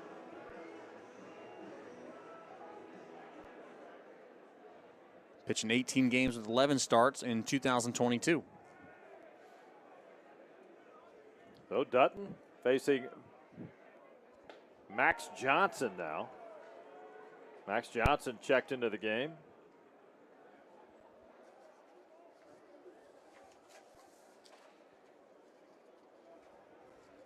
When they made a couple of changes in the last inning for the Owls. Ground ball, great play at second base by Milam over to Jared Jones. Man, Milam saved a couple of runs from scoring right there.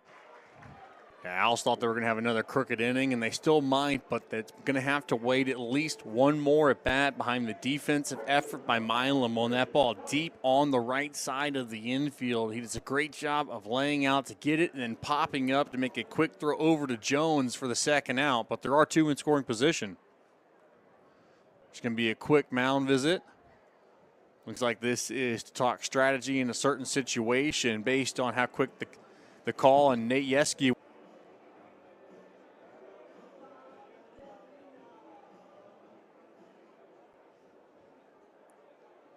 Brendan Cumming now at the plate for Rice. With 2 outs now, runners on second and third for the Owls. Trail by 7. First pitch to Cumming. Ball 1 now. Tell you what, a 2 RBI single would make it an 11-6 lead for LSU. And Owls have to be feeling good about things. Swung on. Pretty well struck, but that's going to hang up there in center field. Paxton Kling underneath that one, and that'll do it. So the Owls leave 2 on. They get 1 across, still trail by 7. It's 11-4 LSU. Jackson Mayo out there again for the Owls. Leads it off here in the 7th against Michael Braswell III. Braswell's been very productive in that secondary leadoff position. 2 walks and a base hit and turning that lineup over. This is the first time he's led off an inning, though, however.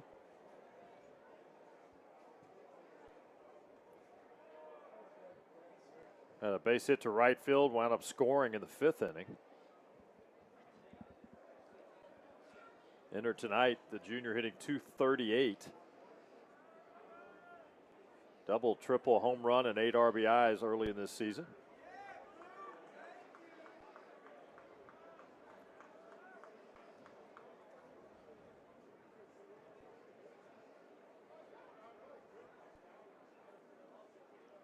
Lefty Mayo against Braswell. Called third strike. And Braswell goes down on strikes for the first time tonight. Jackson Mayo doing a good job of picking up where he left off the last inning, where he picked up a strikeout, opening up this one with a strikeout as well. See that low inside, draws the called third strike for the backwards K, his second looking. 6th strikeout on the night by the Owls pitching staff. Mayo's the 5th pitcher used tonight for Jose Cruz Jr. Top of the order now up. Paxton Kling 1 for 2 with a single. Also struck out early in the contest, first inning. He'll be followed by the freshman Stephen Milam.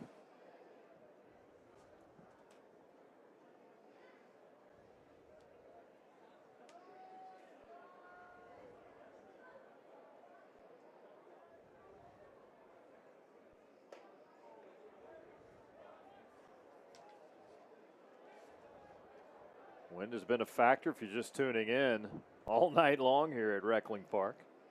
Well, the infielders and outfielders have had some issues throughout the contest tonight. That wind really got going about, I started noticing kind of mid-afternoon when that front came through. And they thought there could be some gusts 20 to 25 today. Yeah, we've seen those flags whipping out left field all game.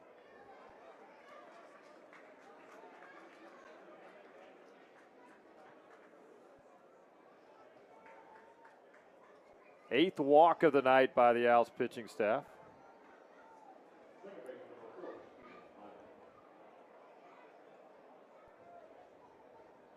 So Kling on first base with 1 out brings up the freshman Stephen Milam. 2 for 3 tonight. Also had a really nice defensive stop back in the 5th inning.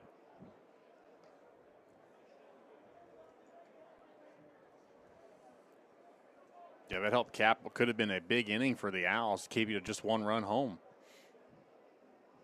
Yeah, I said 5th, actually 6th inning. Last inning, really in the hole, dove and make a nice stop.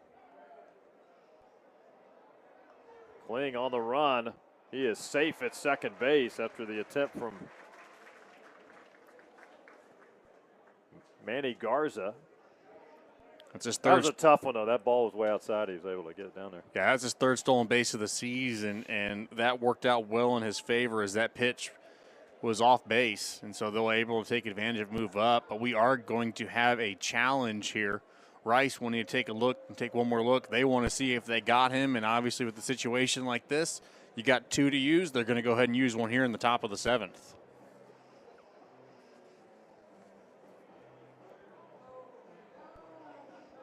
So they'll go into that replay booth, which is located just up the first base line. See Paxton Kling's going to jog back to his dugout, get a quick shot of water as we take one more look here from our high home cam.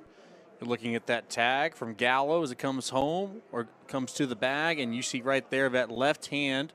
It's on, but does he come off? Hey, obviously. That's going to be a really tough call there. It looked like that left hand right there. Good job by the camera crew here. Take a look at it again. He's going in here on the, gets that left hand, initially makes the contact with the bag.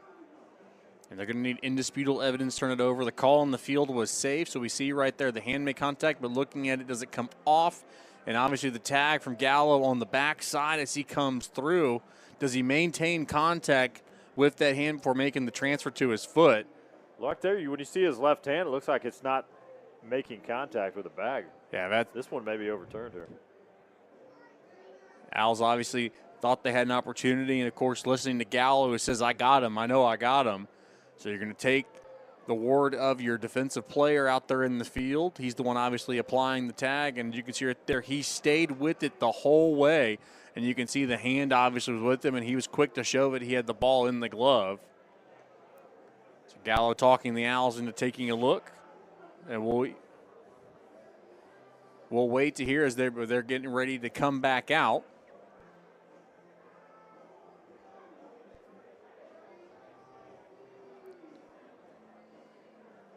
Here they come. Yeah, runner is ruled safe at second base. Video looked like they may have got him, but Kling will remain at second base with one out here. And it's got to be indisputable evidence for them to make that overturn.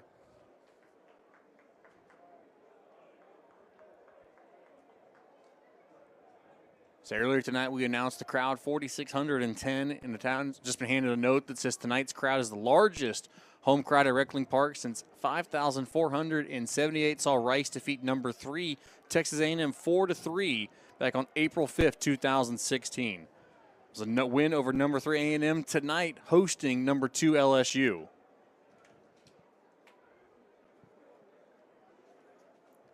Yeah, good turnout. Weather held nicely despite that front coming in. The cool weather didn't keep them away tonight. And let's just talk about the faithful. Obviously, Owls here to support their home field, and LSU showing out in numbers here in H-Town.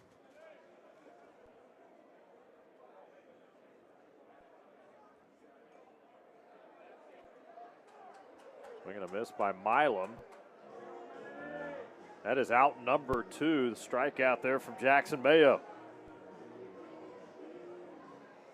Yeah, we take one more look at the job of Garza behind the plate to squeeze it, and you see immediately the foul tip into the glove, but he pops it up and shows Joe Harris, the home plate umpire, says, I caught it, and that's how you get the second out. Here's Tommy White now with an RBI opportunity. Always dangerous. Showed that last year with 105.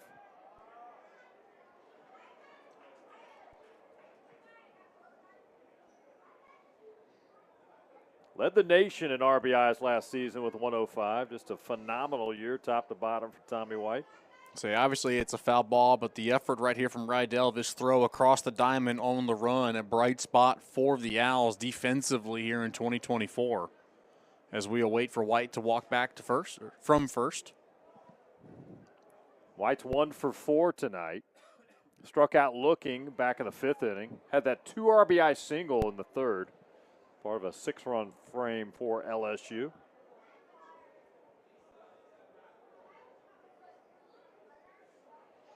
Here's Mayo to White. That one's fouled off right side. Yeah, 2 pitches, 2 swings, 1 down either foul line.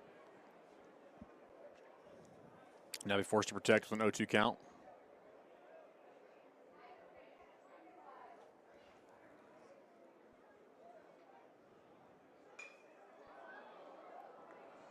Kind of a check swing, really, from White, but that stays in. But that's lost in the wind again by Rank in right field. Felt like he was under it. That's going to be a ground rule double. That's how they're going to rule that one. Again, Rank would love to have that one back, Kyle, because he was underneath it. Yeah, watch this. This ball's flaring out down that right field corner. You see him running. It almost looks like, you see overruns the route. It skips off the turf, and then, the hop off the turf, it goes up and over the right field wall for the ground rule double.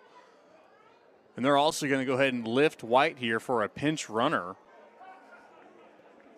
So on that play, Paxton Kling scores. Ben Nippolt's going to come in.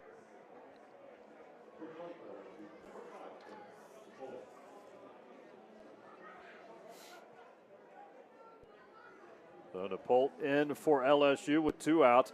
The amazing thing on that swing, though, it wasn't even a full swing, and that almost left the yard. No, and that shows you how strong he is. Yeah, that shows you the strength of White right there to be able to muscle that out there. Yeah. Obviously, Wynn, wreaking some havoc for coming as he was trying to track it down, but still, just to be able to put it all the way out there for that ground rule double, LSU able to go back up by 8 because of it. Cleanup hitter Josh Pearson at the plate now for LSU. Hitting .217 so far tonight. Walk back in the second inning. Couple flyouts and a strikeout, so he's 0 for 3.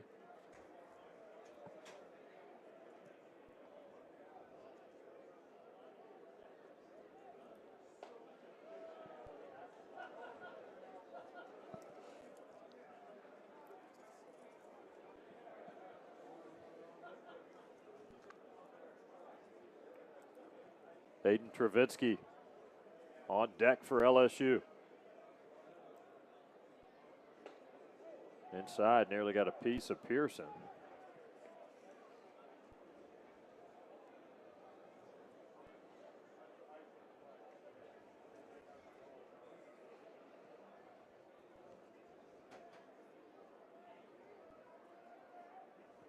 Now playing Pearson to pull the ball.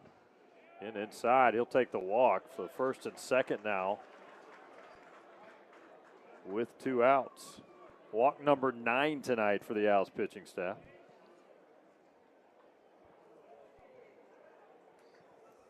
The walks and the hit by pitch, obviously something here in the 3rd week of the season. Owls will look to clean up as 2024 progresses. And you look at that, all those times, many of these walks have come home. 2 walks and hit by pitch scored in the second. A hit by pitch, 3 and 2 walks scored as part of that big 3rd inning. A hit by pitch also scored in the 5th, and so far we've seen a walk score in the 7th.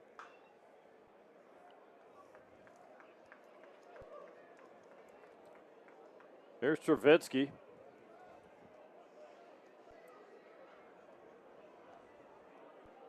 Walked his last at bat, struck out looking, was hit by a pitch back in the 3rd inning. Grounded out back in the 2nd.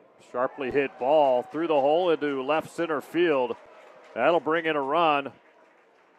And it's a 13-4 lead for the Tigers on the RBI single from Hayden Trevitsky.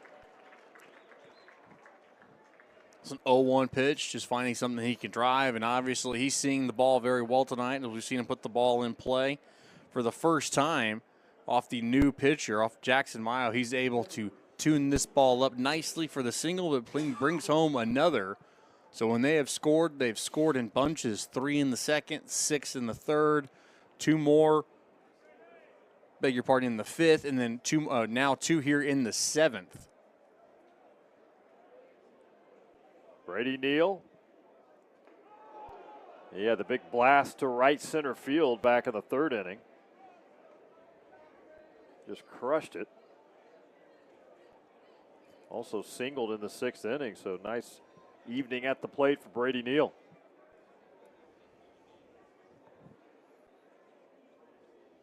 Two outs here, top of the 7th in Houston.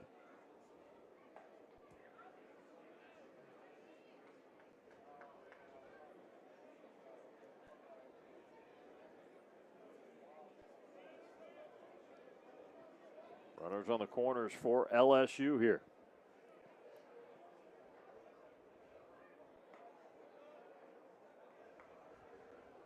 Have another pitcher up in the Rice bullpen.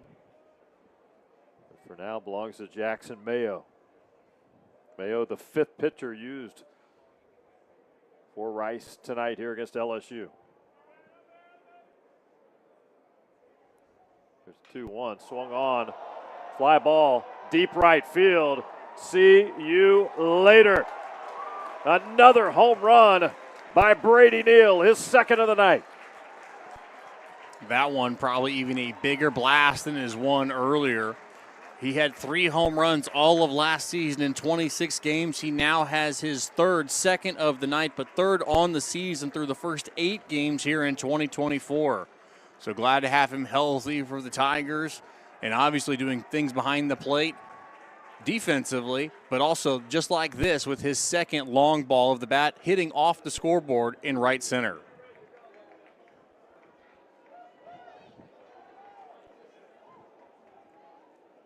Both his home runs have been shots here to St. Thomas Aquinas High School. Sharply hit, shortstop. Arroyo over there to first base. And one pitch, they get out of the inning, but not before serious damage delivered by LSU. A 5-run, pretty good amount still hanging out here. Yeah, braving it all, and also, staying through to the end as we go to the home half of the seventh, following the seventh inning stretch. Samuel Dutton still out there for LSU. He was brought in last inning, third pitcher used for LSU. Ben Arroyo at the plate will lead it off for the Owls. He singled and scored back in the third inning. And then popped up to the first baseman, Jared Jones, in the fifth inning. He is 1 for 2 on the night. Number 9 hitter in the Owls lineup tonight.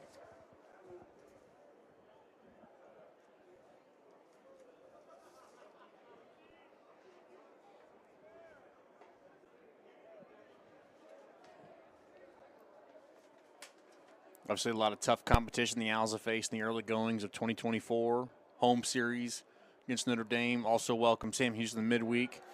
Series at Louisiana last week as Arroyo goes down swinging. Then LSU and Stanford here to open up this 5-game homestand before they welcome Prairie View next Tuesday. And Coach Jose Cruz Jr. asking about the tough scheduling, and he says it's great. It's what I want. It's able for us to test us right out of the gate, but also help them know where they are and where they stand as they go into their first season as a member of the American Athletic Conference. Yeah, big changes this year with the shift to the American, and always a tough league, just like Conference USA was as well for Rice.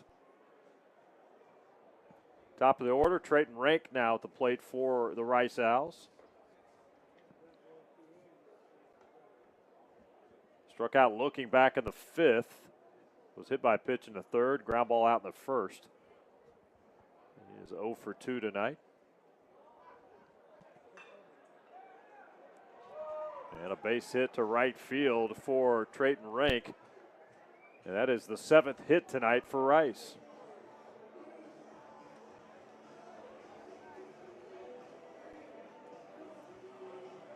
So 1 out, runner on for the Owls. Brings up Kite McDonald.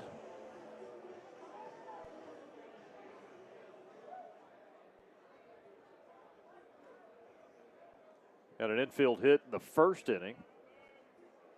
Reached on an error in the third. Flew out in the 5th inning. McDonald hitting .241 this year. 2 home runs. 3 RBIs on the year.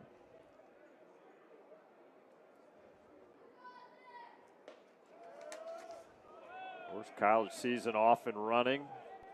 Most of these teams have played just under 10 games so far, so very early. And before you know it, the big leaguers will get to work. Spring training already going. They go about a month from now.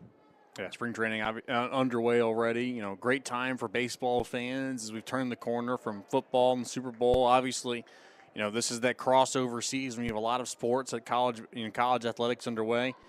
The college basketball season, of course, is amid full force right now. Rice hosting Temple just across the parking lot from us earlier this evening. Yeah, a lot of congestion in the parking lots tonight on campus. Between this one here at Reckling Park and then, as you just mentioned, basketball game at Tudor Fieldhouse. They're doing a cool promotion this weekend here at Rice.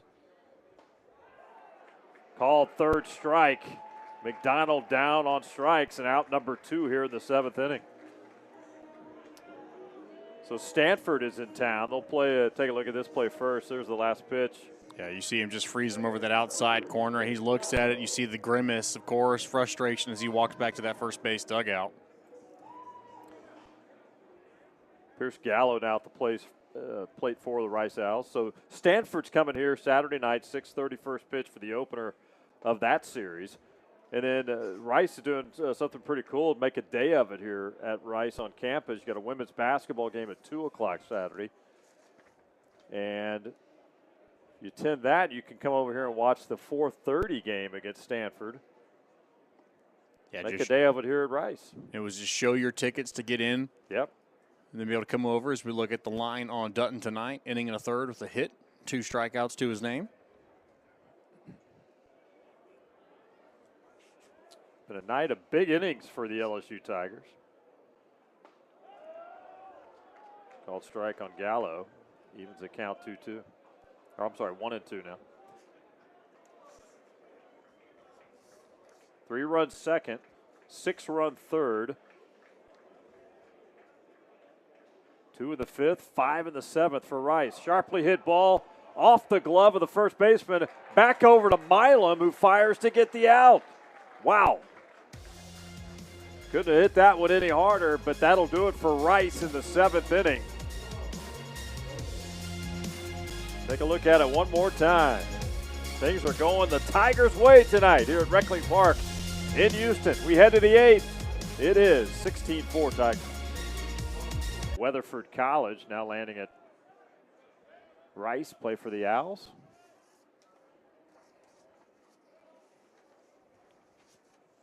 First up for Rayum here in the 8th inning. See if there's another pinch hitter now for the Tigers.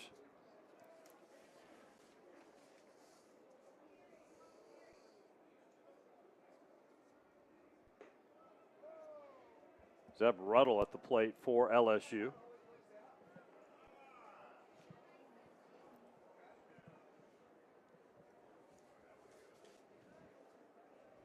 Eighth inning, all LSU as they come to Houston for a busy several-day stretch.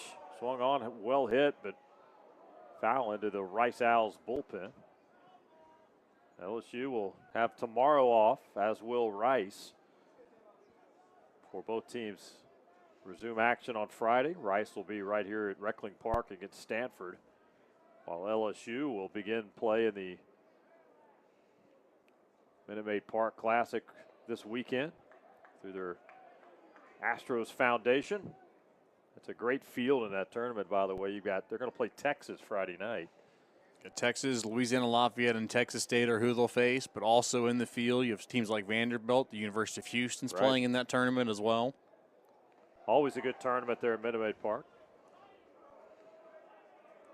Ruddle picks up Ruddle goes down on strikes to open things up here in the 8th inning. So one more look on the pitch home from Rayum. Good job, that arm side run on the outside corner and draws that swing and miss.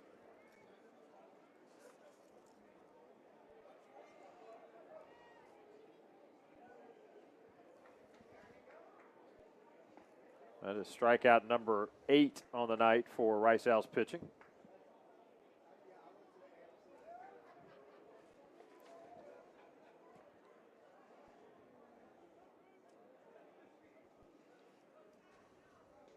Ryan Kucherak at the plate now for LSU. His first at-bat tonight. He's hitting .333 on the year.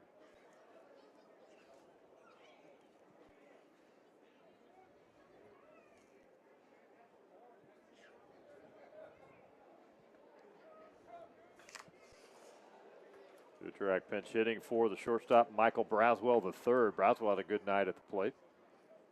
Kucherak's a freshman out of Chandler, Arizona, into this LSU program.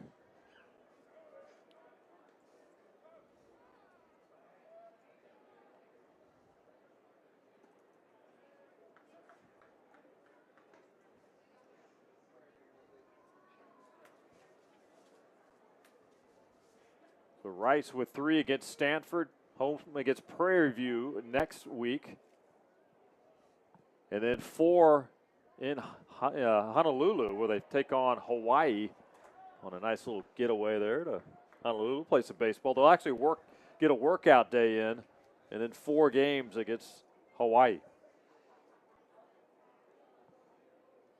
Then they come back, crosstown HCU. Lance Berkman, another Owl, is the skipper. The program here in Houston. Then they get to play the University of Houston in a Tuesday, Wednesday matchup, and then it's on to conference play from there.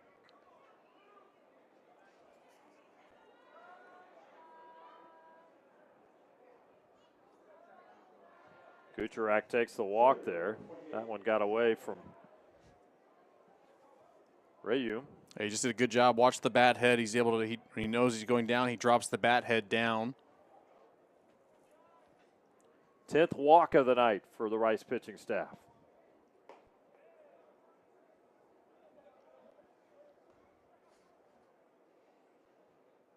More activity in the Owls bullpen. Wind's calming down a little bit now. Not as strong, at least it appears right now, that it was for most of the game.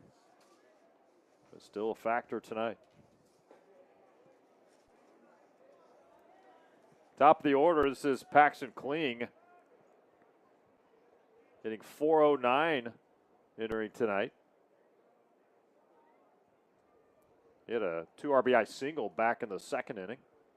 Part of that 3-run frame for LSU.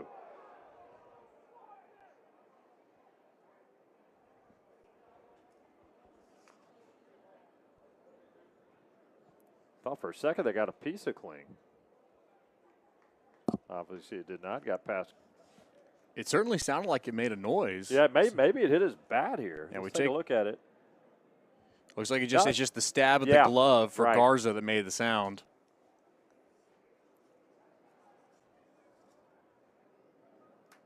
Two-one count on Kling.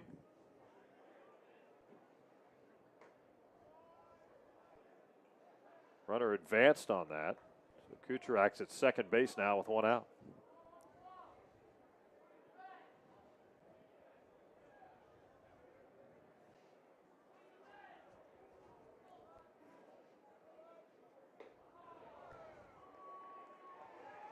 Stephen Milam, the freshman,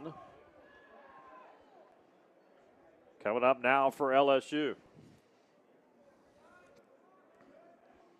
I watch that lead arm with that pad. He does a good job of turning to protect himself, but it's going to glance right off, just above it actually, on the jersey of his left arm. How many is that now they've hit? Trying to count real quickly on my scorecard. 1, 2, 3.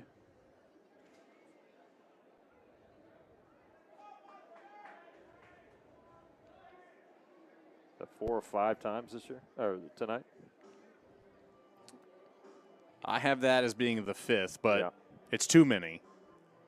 Yeah, you got 10 walks. You've hit 5 hitters. Yeah, not a great night for the pitching staff, and they will make a change here in the 8th inning. The night's done for Matthew Rayum, and they'll have a new pitcher coming in for the Rice Owls. 16-4. LSU here at Reckling Park in Houston. We'll be right back. Blank is going to be asked to blank the Tigers here in this frame. They'd like to keep this at the 8-run deficit to go on to the bottom of the 9th. One out here in the 8th inning. Runners on first and second for LSU. Blank facing the freshman Stephen Milam. Milam with a couple of hits tonight in the first and third innings. Flew out, had a sacrifice fly in his last at-bat. Struck out swinging. So Blank was MVP of the 2023 5A Texas State Baseball Championship game when Magnolia West won its first state title in any sport with a 3-2 win over Argyle. Prone to the big stage. Ground ball, shortstop. Royo touches second base. Not in time over to first. They get the force out for out number 2. I see what Royo was trying to do there, take his momentum for the 6-3 double play, but he was probably 2 or 3 steps too far for that. As he's talking it over with Gallo at second base right now. Just those extra steps. Obviously, you got the force out at second, but watch these extra steps it takes for him to get over. That is what allows Milam to get down the line to be safe on the fielder's choice.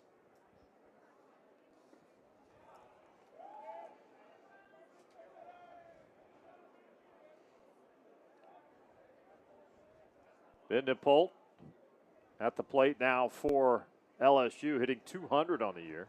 Limited at bats so far in these first 8 games for LSU. 2 outs here in the 8th inning.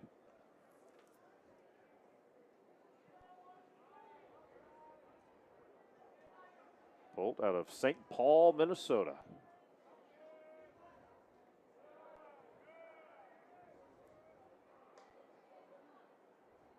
Jake Brown and another true freshman on deck right now to pinch hit for LSU.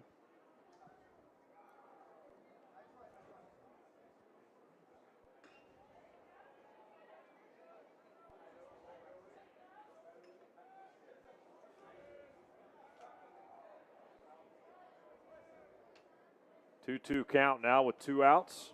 Runners on the corners now for LSU. Pope with a chance to add to the 16-4 lead for LSU. Got a piece of that one. It's going to stay in bounds. Nice play there by the catcher for Rice for the out at first base, and that'll do it in the 8th inning. So the Tigers leave 2 on, but they are be part of the College Classic over there. The Houston Astros do a great job hosting that event through their foundation, and good looking schedule there. A date with the Texas Longhorns Friday night, and I'm told they're expecting a really nice crowd. 20,000 plus expected for that one Friday night. Then they've got the Raging Cajuns Saturday, Texas State on Sunday. Yeah, then they close out this 5-game road swing with the visit to Hammond at Southeastern Louisiana, and then you look Arkansas coming up towards the end of March. Nick Bronzini, number 14, toes the rubber now for the Tigers here as we go to the home half of the 8th. Making his second appearance on the season, just a third of an inning with a strikeout to his name as he comes on. Big frame, 6'3", 256 pounds.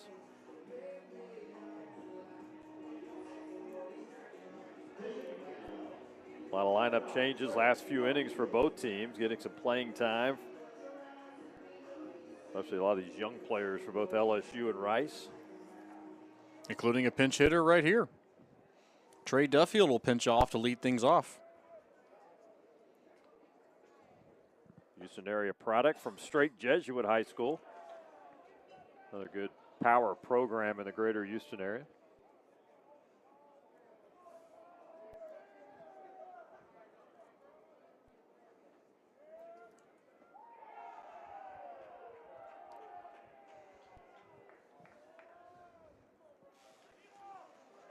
Manny Garza, the catcher's on deck. So Duffield, pinch hitting for Nathan Becker.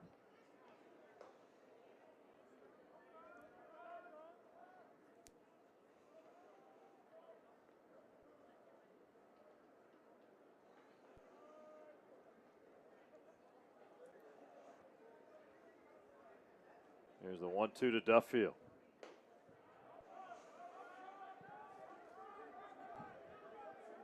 Still some action in the Rice bullpen. We'll see if there's any changes coming up in the 9th inning.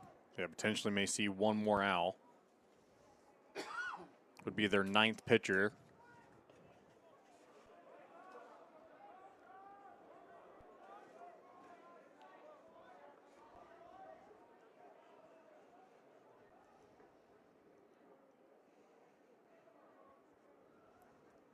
Here's the 3-2, Duffield.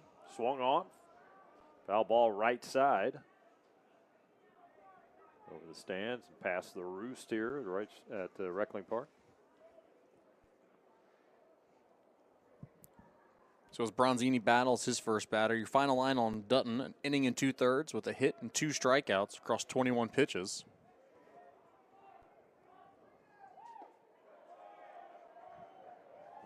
Low ball 4, so Duffield heads down to first base.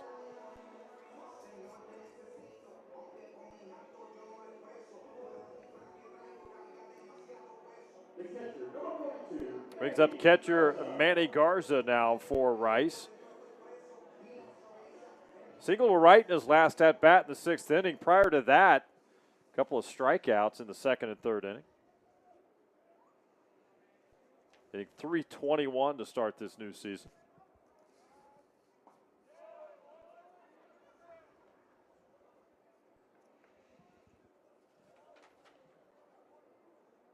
Garza Jr. out of Rio Grande City. Another Texas product. And you look up and down this Rice roster, a lot from the state of Texas, many from the greater Houston area, but it's been the case for a long time. It's just so much talent in Houston, you don't have to go far to find players. No, and it's part of what they've been able to reinstill. Coach Cruz in his third season, he believes help make them reattractive to the Houston area is their ability to develop players. Slow roller, second base. They got to hurry over to get Garza, and that was close, but they get the out at first base. Great play there by Ryan Kucherak, who hustled in and had to flip it quickly over to first base to Ashton Larson. Yeah. Manny Garza is a catcher, but he gets down the line quick as we see this hard chopper kind of in the no man's land between the pitcher and second base. So Kucherak does a good job of coming up, charging, and that throw on the run over to Larson to get the first out. But back to, Houston recruiting. Rice is obviously a great institution academically, but for Coach Cruz, talking about, the athletes he has tried to establish as – we having a replay review here on this? Yeah, I think we are. They're going to take a look at it. That last replay we just showed. I don't know if we can take a look at that again and slow it up a little bit more. That was pretty close. Yeah, you see that foot, and you see obviously Manny Garza thought he got there in time. We take one more look. You see the extension. Great camera work getting this shot. That right foot. Not in the glove yet. Not in the glove yet. Yeah, it looks like he's going to be safe. He's safe. Yeah. So obviously you get taking a look at that one. You get two challenges, and so they challenged earlier. The call was stayed. This one does look like there's a very good chance it's going to be overturned. But on the Rice recruiting efforts in Houston, Cruz said this past signing class was the biggest that he could recall, and he was excited about the class they have coming in next year. He says he likes fast arms and fast players, and that's what they've been recruiting. They are the fastest they have been since he took over, and he said next year they're only going to be faster. And that, and talking about the fastness of his team, the fast effort of Manny Garza to get down the first base line. Yeah, nice hustle. And Garza crossed. He gave the safe signal. He felt he was safe. And they do come out and officially signal he's safe, so this call is going to be overturned. It's going to be an infield single for Manny Garza, and he will be immediately lifted for a pinch runner. He'll take that hit. Absolutely. Coming on to run for him is Jacob Deviney.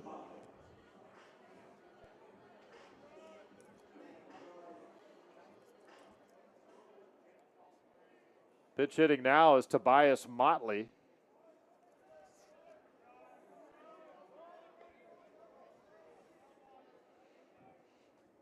Freshman from Cy Ranch High School here in the Houston area.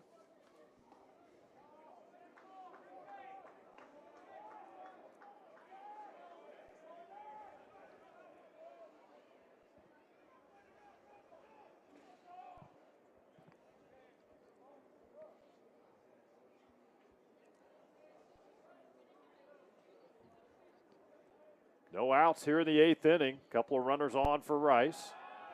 That went in there, called strike.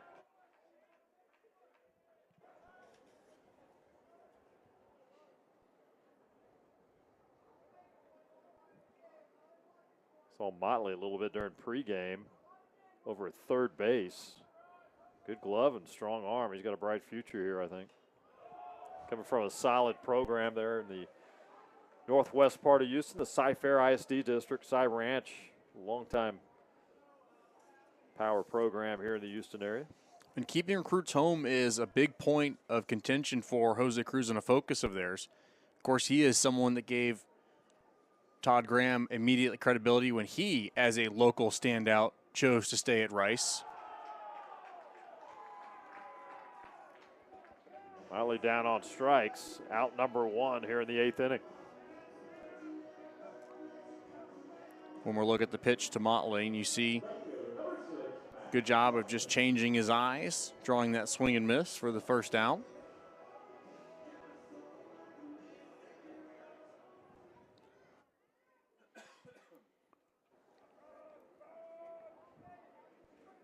Mac Johnson with his second at-bat in the game. He came in for Landon West at first base. His last at-bat had a ground ball out to second base.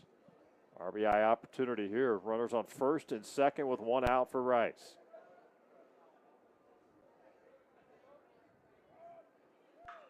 Swung on. Well struck. We'll see if that carries. It's going to hold up in the ballpark. The catch is made, out number 2. And Duffield tags and advances to third. So runners on the corners with 2 outs for Rice. And that was Ruddle out there in left field doing a good job of adjusting as we saw him make the shoulder turn to adjust his route to go over and catch that ball for the out.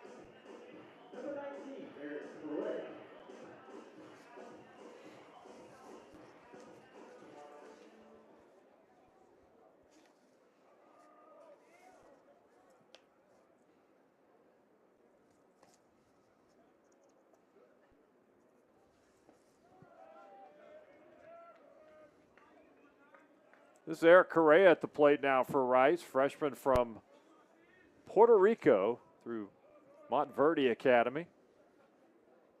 He's pinch hitting for Brennan Cumming.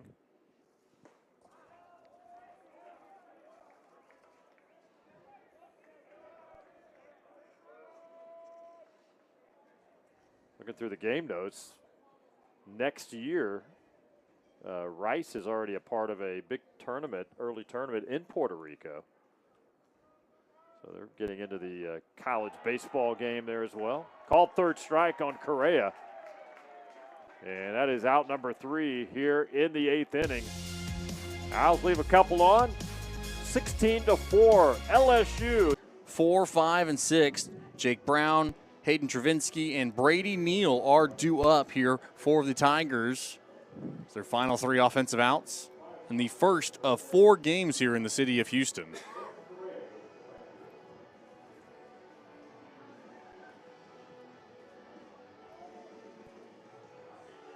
Stand starting to empty out a little bit. A few of the faithful still here to brave the cool weather. 55 degrees right now. Felt a little cooler with that wind whipping around all day.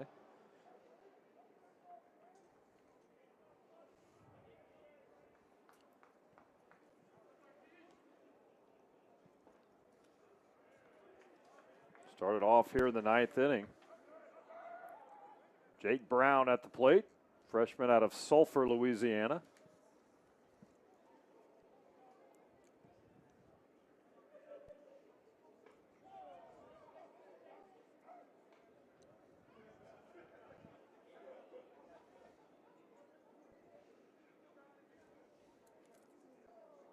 Brown hitting .368 early in this season for LSU.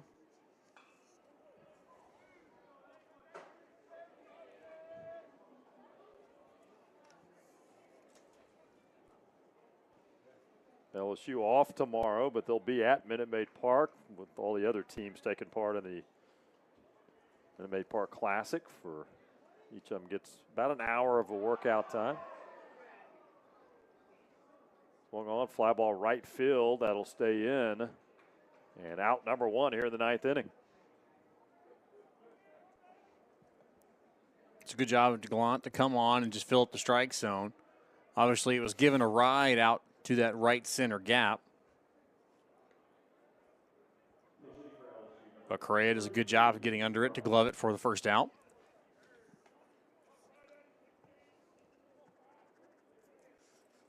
Ethan Fry at the plate now for LSU. Sophomore for the Tigers.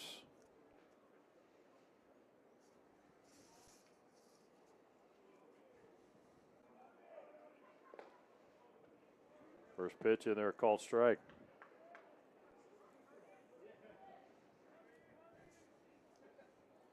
7 pitchers by my count used tonight by Rice. Yeah, a lot of arms thrown tonight. Obviously, a lot of defensive changes. Both sides have emptied their bench with defensive substitutions. Behind the plate, catching that is now Eric Anderson.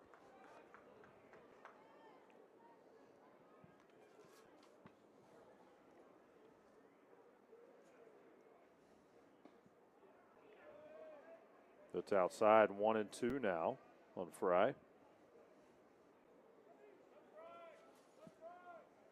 Both teams played pretty much most of their rosters tonight between position players and the pitching staff.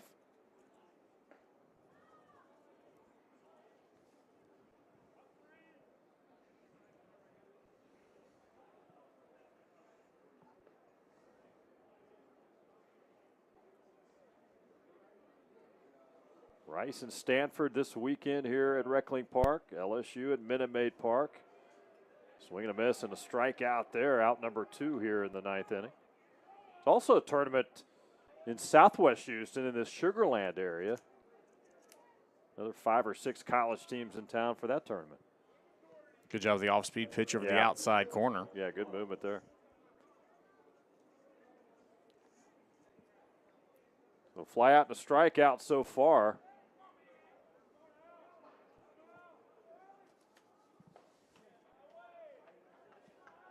Rice Owls pitcher Reed Gallant.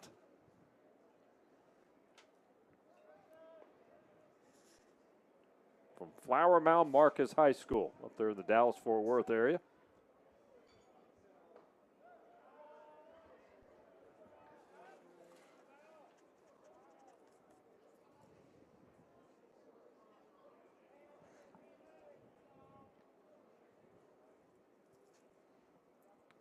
This is Alex Milazzo at the plate for LSU. Limited at-bats, but made the most of them, hitting over 500 right now in the year with 3 RBIs. One of the catchers on the LSU Tiger roster from Zachary, Louisiana. Swung on, popped up, and that will stay in. And out number 3 here in the top of the 9th inning. So good job out of the bullpen for Reed Gallant. And we go to the bottom of the 9th here. To his name as he now toes the rubber for the final 3 outs in this 8-run ball game, 16-4. Excuse me, 14-run ball game. 12-run ball 12-run ball game. Yeah, it's been a long night. It's been a long night. I was actually double checking too. Yeah, I was sitting there in my head. Yeah, it's been a big night for LSU, and Rice will put this one behind them, as will LSU, and move on to the next one coming up on Friday night for both teams.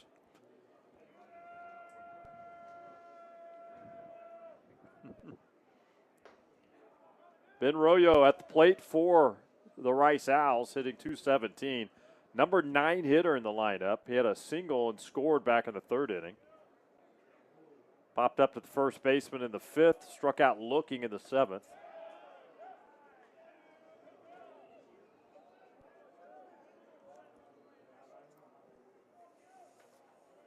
You talked about LSU being able to score in bunches every time they've scored. 4 crooked innings tonight as they have quadrupled Rice's offensive output, as we see a fly out to right field for the first out. Big Brown underneath that one to bring it in. Out number 1 here in the 9th inning.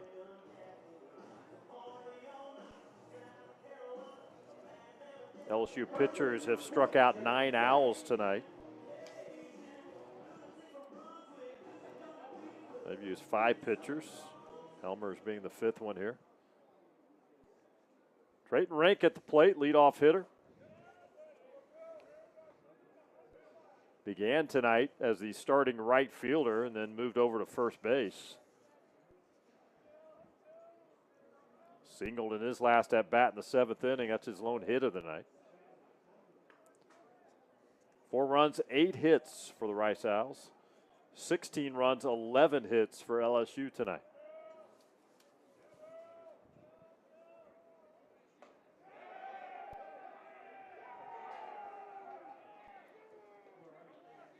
Rank couldn't hold up there. 1-2 now on the Owls' leadoff hitter.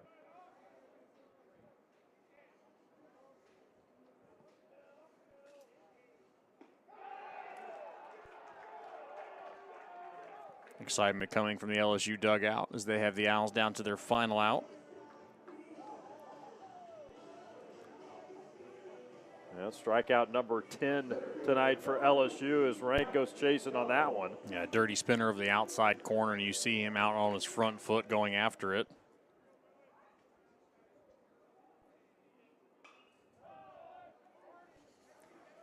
Owls down to their final out tonight here at Reckling Park.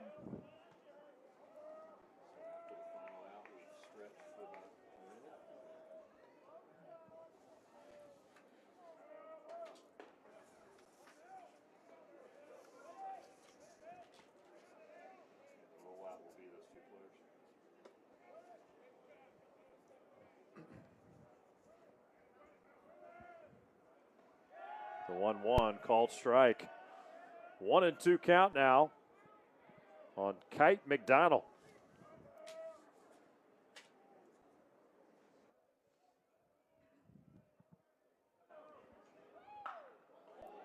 Off the glove, Helmers over to first base. Not in time. Kite McDonald safe at first base. So you got to fight all the way down. Rice, fight never dies is one of their sayings here that we have seen today. And we take one more look at this. It's a line drive right back to Helmers. Protecting motion with the glove to knock it down. Even the throw over to first, just missing getting the final out. So the Owls will keep things going here with 2 outs in the bottom of the 9th. Here's Gallo. Try to keep it alive for Rice. Starting second baseman tonight. Did do a double play in the first inning. Reached on an error in the third. And a couple of ground outs in the 6th and 7th inning. Trying to get that bat going early in this season. Right now hitting 136. Sometimes all it takes is a couple of good at-bats, well-struck balls, get that confidence back. Exactly, and McDonald, stealing second base on that pitch home, just trying to find the little things. Obviously, this is a game. They have 16 runs, you have 4. You have all the walks, the hit by pitches. There are things that you can easily look at, say were a problem tonight.